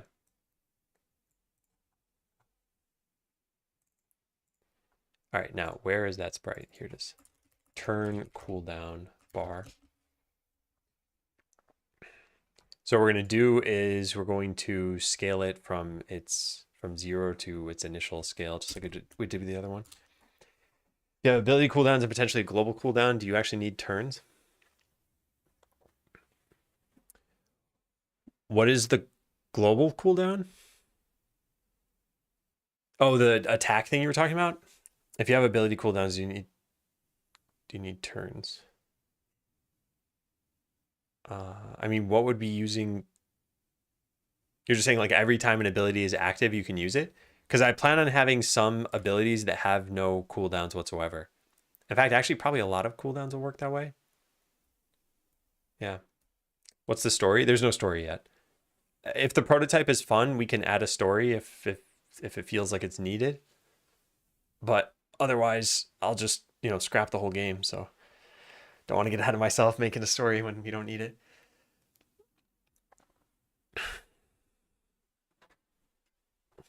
Also, the idea I have for a story for something like this would be probably pretty minimal. It wouldn't be driving a lot of your actions.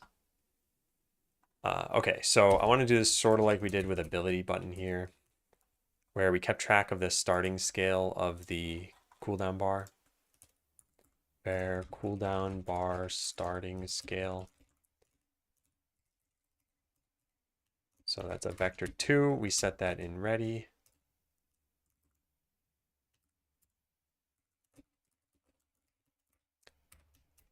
So here,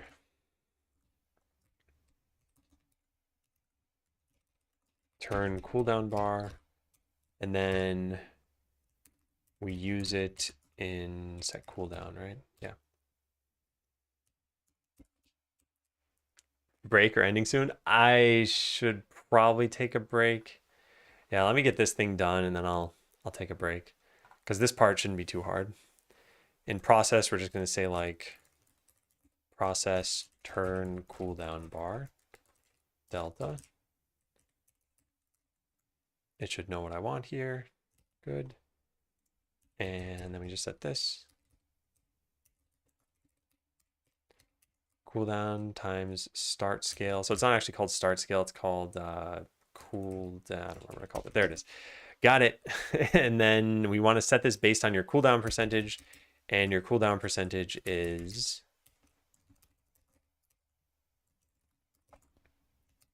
based on your battle character. Time until turn and turn cooldown. That's not what it's called though, right? It's get time until turn reset value. And now I guess it's not supposed to be private.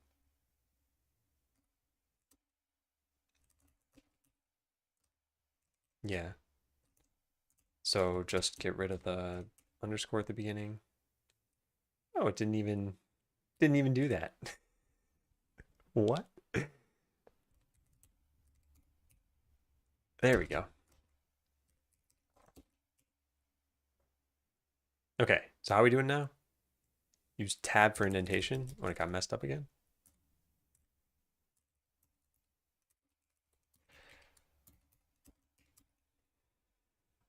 All right, delta's never used. Yeah, we don't need to modify this at all. Ooh, how are we doing now? So battle character dot time until turn.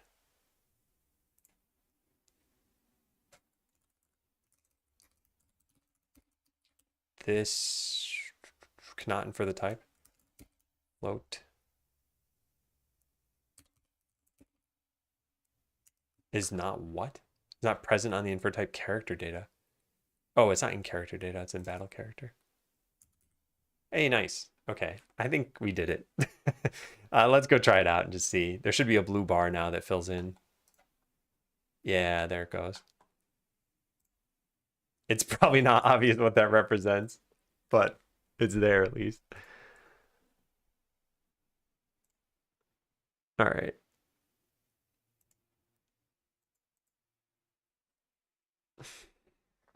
There's no way to unqueue an ability. I don't know if that's a problem.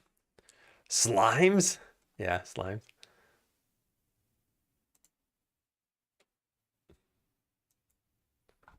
All right, neat. Well, I think it's break time. Then I think I don't know, this got away from me. Just checking what day is it for me. There you go. Day and time. All right, I will be back in just a little bit, and then we'll kind of wrap up. Probably spend another like 30 to 45 minutes. Is it jump time? It's jump time.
GG.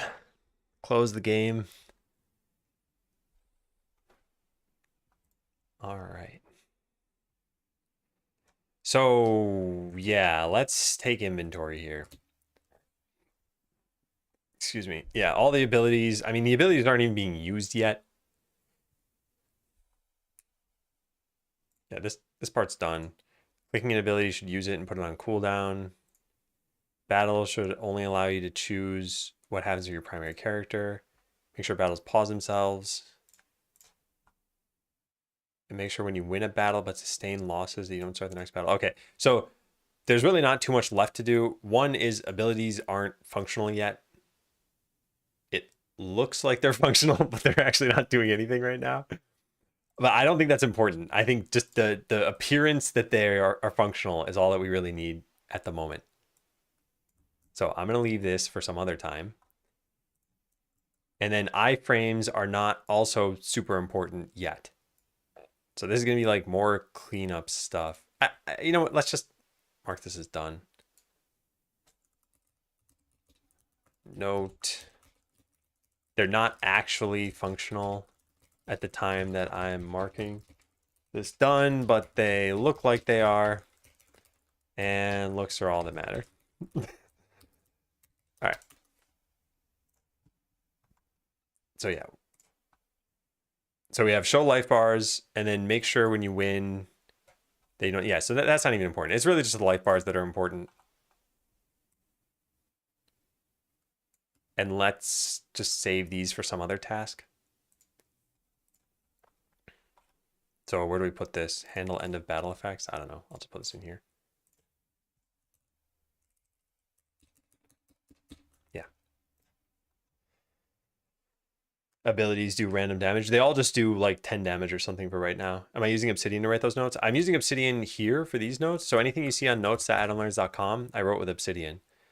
But these notes are in GitHub projects. Yeah.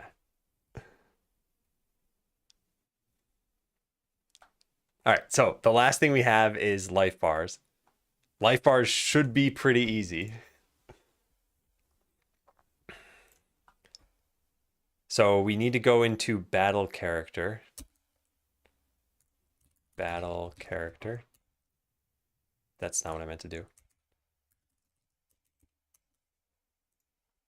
All right, this has a character. We add the sprite in later. We don't have a life bar there, so let's make a, what's it called? A progress bar, texture progress bar. Yeah. So we'll call this life bar. Oh, no. That's just Markdown. And Obsidian uses Markdown, so it's the same style in both places. Okay, so now texture is under is going to be a new... I guess we're just using gradient textures for everything, so fine. So what color should the life bar be? I don't actually think there should be an under texture. I think it should just be the bar itself. It's just a red floating bar and there's no border or anything. Yeah. So let's just set progress to a red bar. Now this we could have a gradient for, but I'm still not going to do that. So red R. Wait, what? Oh, whoops. I'm like, that's not red. Oh yeah, great. That's what I want. All right, now how do we make this thing be bigger? Also, how do I give it a progress? Max value, min value, value. There. So let's set this to 100 so that we actually see a red bar. There it is. Okay, so the problem is that I have no idea what this is using for. Like, what am I dragging right now? Is this the life bar? It is. So why can't I shrink this? Fill mode left to right, that part's fine. Yeah, node doesn't have a control parent. I was kind of hoping this wouldn't be a problem. Is there a minimum size somewhere maybe? I don't see it. But yeah, I can't toggle this myself. If I just hit play on this, what does this look like? I'm guessing bars are going to cover the whole screen. Yeah. Now those are some life bars. All right, how did I do this in whatever other game I made that had life bars? What game did have life bars? Oh, they weren't on your character though. They were in a UI node. I think that's the issue here. I want a life bar to show on. Let's just figure out what we're supposed to do here. Godot get texture progress bar to show over sprite. That page can't be found.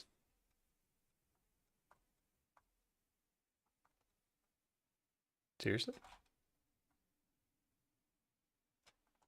How to use texture progress bar?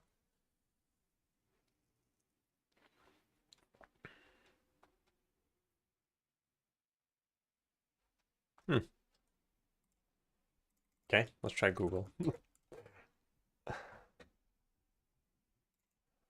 I'll just say progress bar. Yeah. Adapt progress bar to sprite width. I wonder if this requires a viewport or something. Cannot change size on control nodes in the zone automatically. Change custom minimum size instead. Set anchors and offsets to 0, or you could end up with weird behaviors. Okay. So custom minimum size is what we want. Where is that? Minimum. There it is. What is this under, though? There it is. I see. Okay, so minimum size we're going to set to like 24, I guess. And minimum size of this is maybe 4. And then we want to change its layout so that there is no preset, just custom. Anchor points, I don't care. Anchor offsets, I probably don't care. Grow direction shouldn't matter. So now, why is it still huge?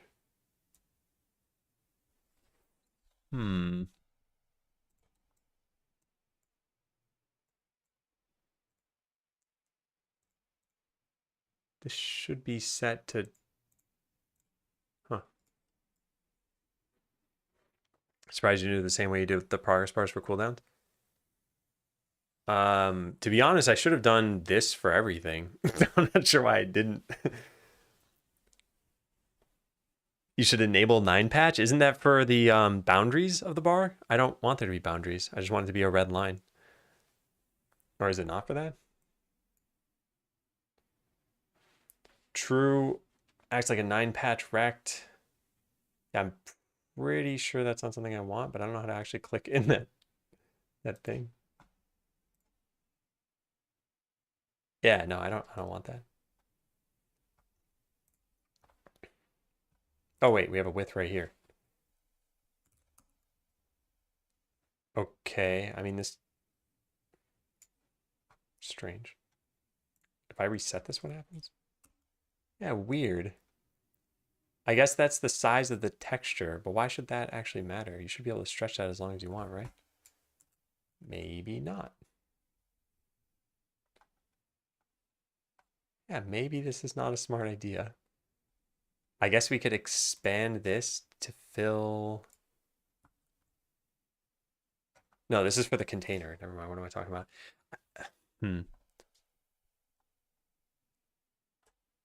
I guess that's what the stretch is for? Okay, yeah, that's what the stretch is for. I see. Thank you, Dokis. I do want this for... I do want this for the sake of resizing this without having to worry about this. This texture, I guess, can just be of size 1 pixel, right? Or maybe we set it to something like pretty small, like 2 pixels, but not as small as possible. And then we do this, and then we set the minimum height as well. Is this 4 pixels? It probably is, because I'm zoomed in a ton. Okay, so let's take a look at what that looks like. Okay, that's okay.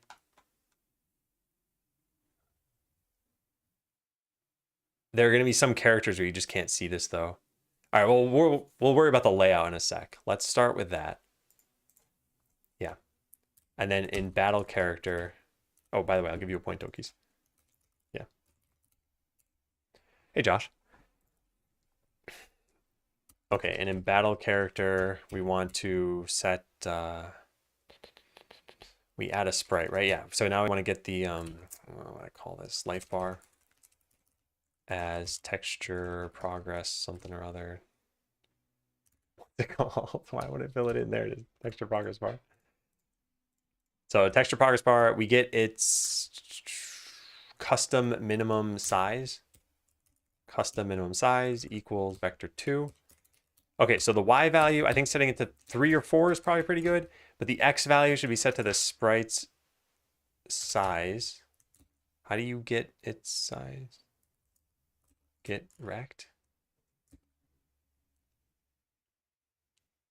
I don't know how to do this. Oh, you get the texture size, right?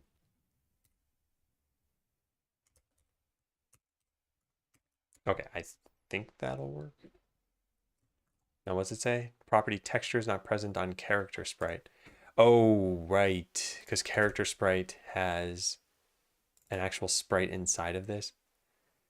Drat. All right, well, let's just set this at the character size because we know what it is.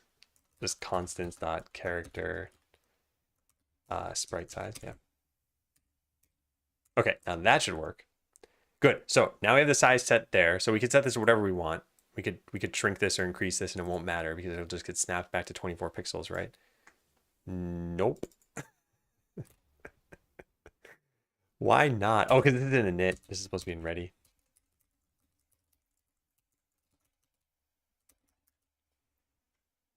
Cat, stop going nuts. She's been sleeping all day. She's got energy now. Even in ready, it's not helping. Bar custom minimum size. Oh, because I'm only setting the minimum size. Then I need to set the actual size. So anchor offsets need to be adjusted. In fact, we should just set this to very, very tiny then. Yeah, we'll set it to like 2 by 2. And just have the bar increase the size. That should work. Yes, good, cool. Now we set the value of the life bar every time your life changes. So every character has a way of taking damage right here, target dot character life, and then target dot, sure, update life display. Oh, except for, would it know what its character data is? Yeah, it would. Okay, update life bar. Cool. Func update life bar.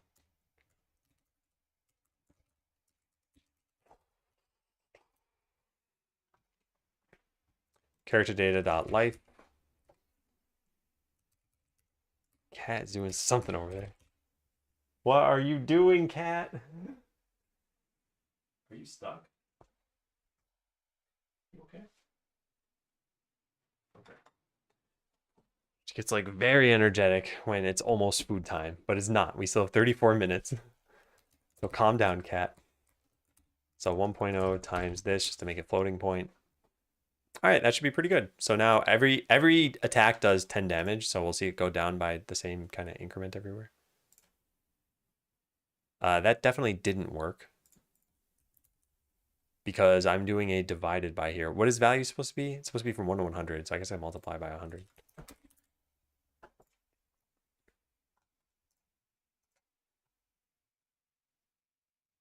Yeah, it's working.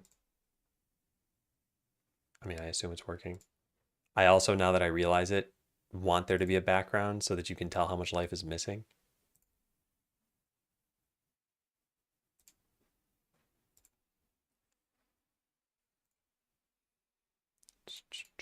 My character's about to die, which means I'll lose. I lost.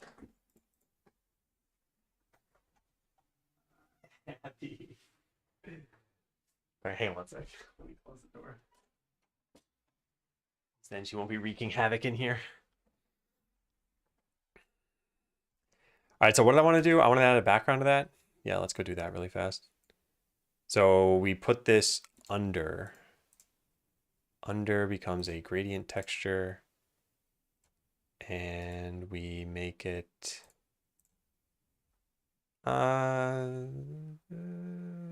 just something semi-transparent. I don't know. Does that look good?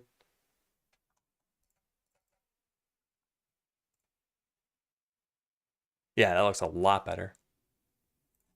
Now you can actually tell how much life is missing. Okay, so there's some like general layout problems here. I think, you know, I said I was going to cut a bunch of corners. I think when it comes to getting the prototype in people's hands, I think we do need to do some amount of like minor polish, not major polish. I don't think we need to draw like an advanced game world or anything. It's going to just be like, look, does the gameplay seem fun? Are you enjoying it? And then a lot of these things can be made clearer. By the way, the reason the battle just seemingly resets is because my character dies, then I lose the battle and I just go back to full life. So it's all luck who gets targeted. Oh, I had said that damage was not random, so that fights would always be determined in a certain order, but I forgot what they target is random. So yeah, your character could die every single time. You might never win a fight. Yeah, like that time I lost. I want to win at least one fight to see what happens here. What happened? These enemies all took... Oh, life values are persisting between fights. So it looked like they started at full life, but they actually don't. Okay, I gotta account for that too. Yeah. I'm pretty sure they're persisting. What happened with this? There we go. Okay, so show life bars. So this task is done. Close issue. Okay, so handle end of battle effects. Edit this. Where's persistent stuff? Life should persist. Not sure where that'll get stored yet. I'm pretty sure this is already working. I just don't think... Yeah, so I think the values are already being saved. But the life bars and maybe even which enemies are alive at the beginning of a fight aren't saved properly.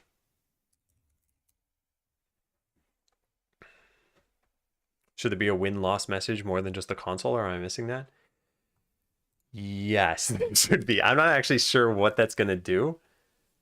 So winning should give you experience and everything, but like we don't have any persistent UI. I think maybe what should happen is there should be some like your characters are always at the top of the screen somehow. Like imagine, what's a game that kind of does this? Just to give you an example, but this is not a good example. Diablo 2 in-game.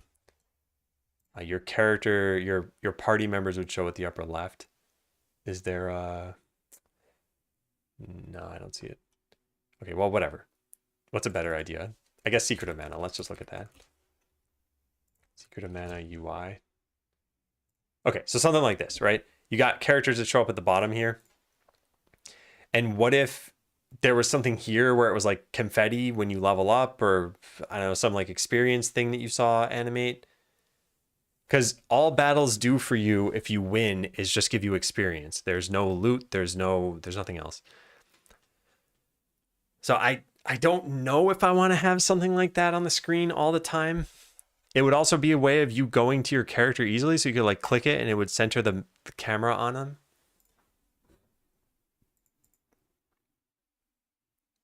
Yeah. What's kind of interesting here is it should be pretty fast to code the automation part. So I could just have battles automatically play out now.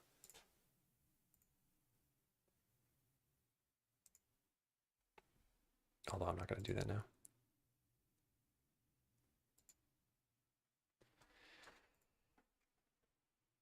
I mean, when every ability does the same thing, it's not interesting. Also, actually, none of the abilities are doing anything. It's not even that they're doing the same thing. Yeah, they're just all broken.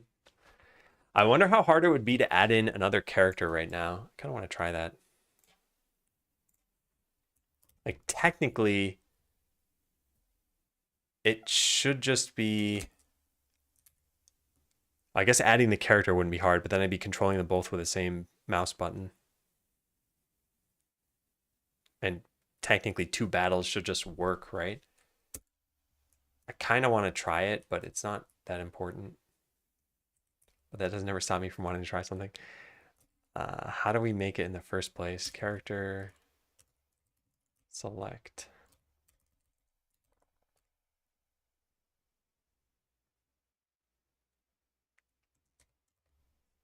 This is on start game pressed. Yeah, where does this go? Selected character.emit.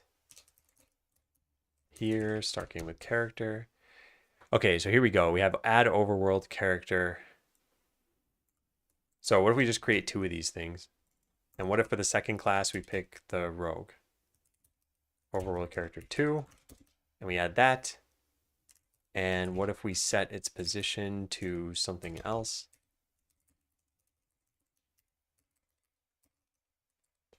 150, 150. All right, how's that? Nice, look at that. Now we have 2 characters and yeah, 2 different battles. Neat.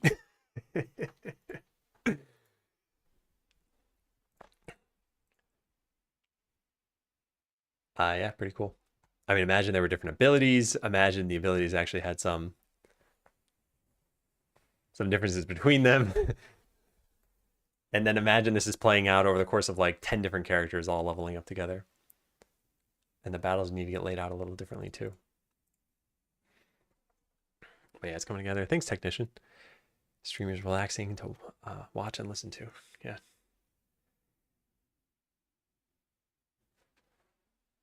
Wow. It's neat looking at how all of this is changing over time.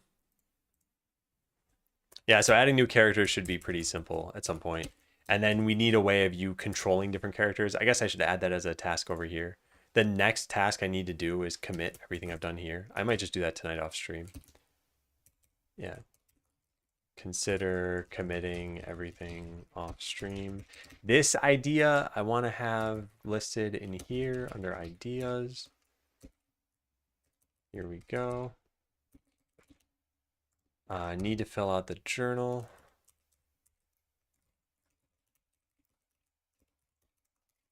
Spent the whole day working on Idle Ascendants. Got battling basically working. Streamed even though I hadn't originally planned on it. Just too excited about the game. So that's done 2. Got to post about this still. So yeah, tonight is going to be these 2 things. Okay, selecting characters. That's not a thing, right? Yeah, make a character select screen. So then allow for having multiple characters. So this is going to be require you to select a character to move it. Only move the selected character.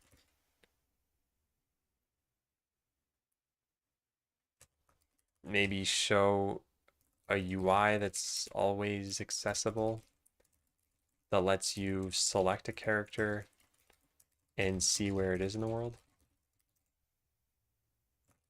Should also show life and experience and maybe weather. Yeah, I mean, that's it. I see a lot of people using Godot. Is there a special reason? I think there are a few things. For one, it's a pretty good engine for just kind of learning somewhat quickly. 2 is that the Unity, I think CEO, something like maybe 6 months ago, announced, for lack of a better term, like surprise pricing. Like, hey, you've been using our app and you thought you knew what the pricing was, and now we're just going to totally change it. And then that all got walked back relatively quickly because of the massive backlash there was from that. And I think that caused a lot of people to move from Unity to just something else. And so some people came to Godot, some people came to Unreal and whatever other engines. And then beyond that, I think maybe there's just more of a propensity to stream if you're in the Godot community, maybe. I'm not sure.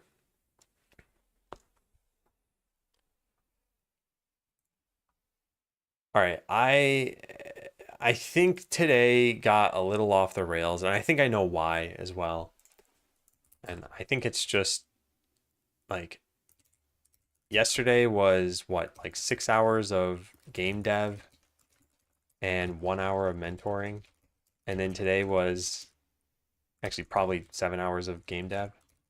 And tomorrow is going to be more of the same thing, probably like 5 hours of game dev and 1 hour of mentoring. I think it's just too much in a row. I probably needed to take a little bit more of a break. It's such a nice way to say it. Yeah, new Unity personal license is good. I think Unity as an engine hasn't probably changed in quality too much over the last year or 2. I think it was just the pricing changes.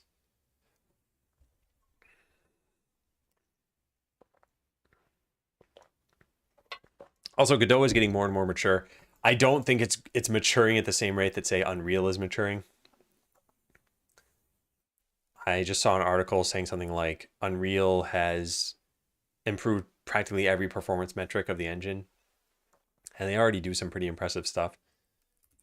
I wonder, Unreal Engine 2D games, I wonder if people make 2D games in it. Yeah, they do. I mean, even if you have a 3D only engine, you know, quote unquote, you can still make a 2D game in it. Just have an orthographic projection or something.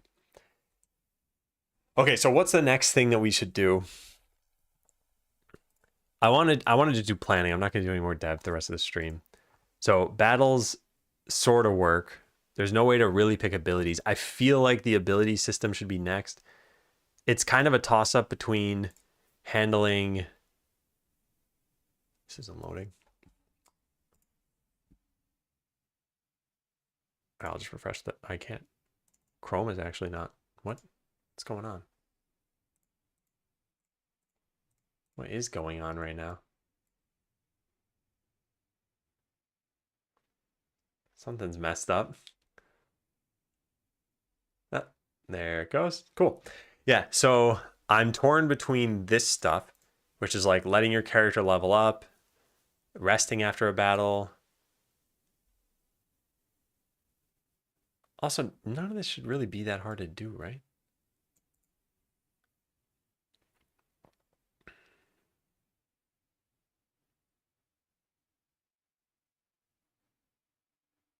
The silly idea that they were going to charge devs for every install, which also included free demos. Yeah, well, they at the very least they walked it back. So it's one thing they could have made any policy they wanted to and then just been like, well, this is what we're doing. So it's good that they undid it.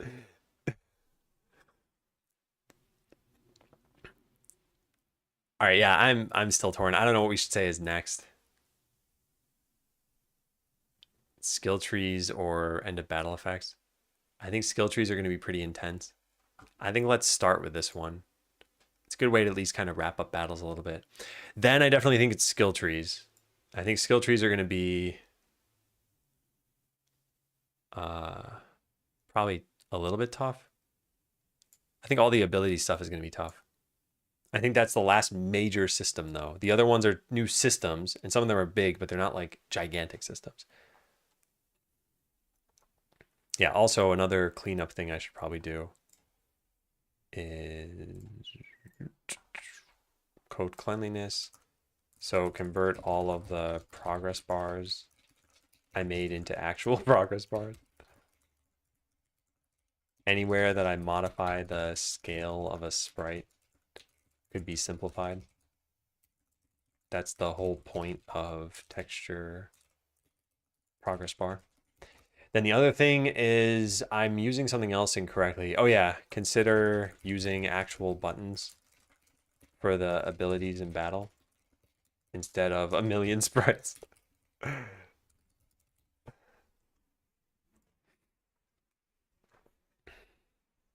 Next, upload to Steam. Can you imagine? You like spend hardly any time on a game and it looks like this and people pay for it. I definitely don't think that would ever be the case. Especially not like this. Oh man. I should probably at least put down some like trees or something in the world so I don't have to keep telling people, oh, imagine this is the world. 2 rectangles. Yeah. Well, we've gotten a lot of progress so far. How long have I spent working on this? Like when did I start coding exactly? Started prototype in the afternoon. Okay, so I started on the 18th, the afternoon of the 18th. We did most of yesterday and then all of today. So it's been 2.5 days. And that's what got us to this point. And so I think in another 2.5 days, I think that's when we'll probably be at the point where we can just fill in content. This is definitely taking longer than I thought. Or not thought, I guess hoped. Yeah, I'd hoped to take about a week doing a prototype. And I guess I would have needed to cut a lot more corners for that. But this is pretty much what's on the schedule for the next just however many streams. And yeah, then at some point we're going to do our fun test. I'm really looking forward to that. I think we should actually just do it on stream and ask people for their feedback. No, should we? I don't know. It depends on how much content there is. All right, whatever. I'm going. I'm fried. I will go find someone to raid. I hope you've all had a good time.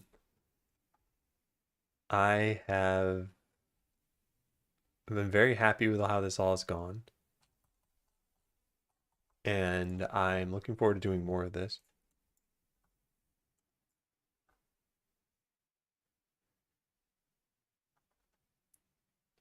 Okay, who have I not rated yet?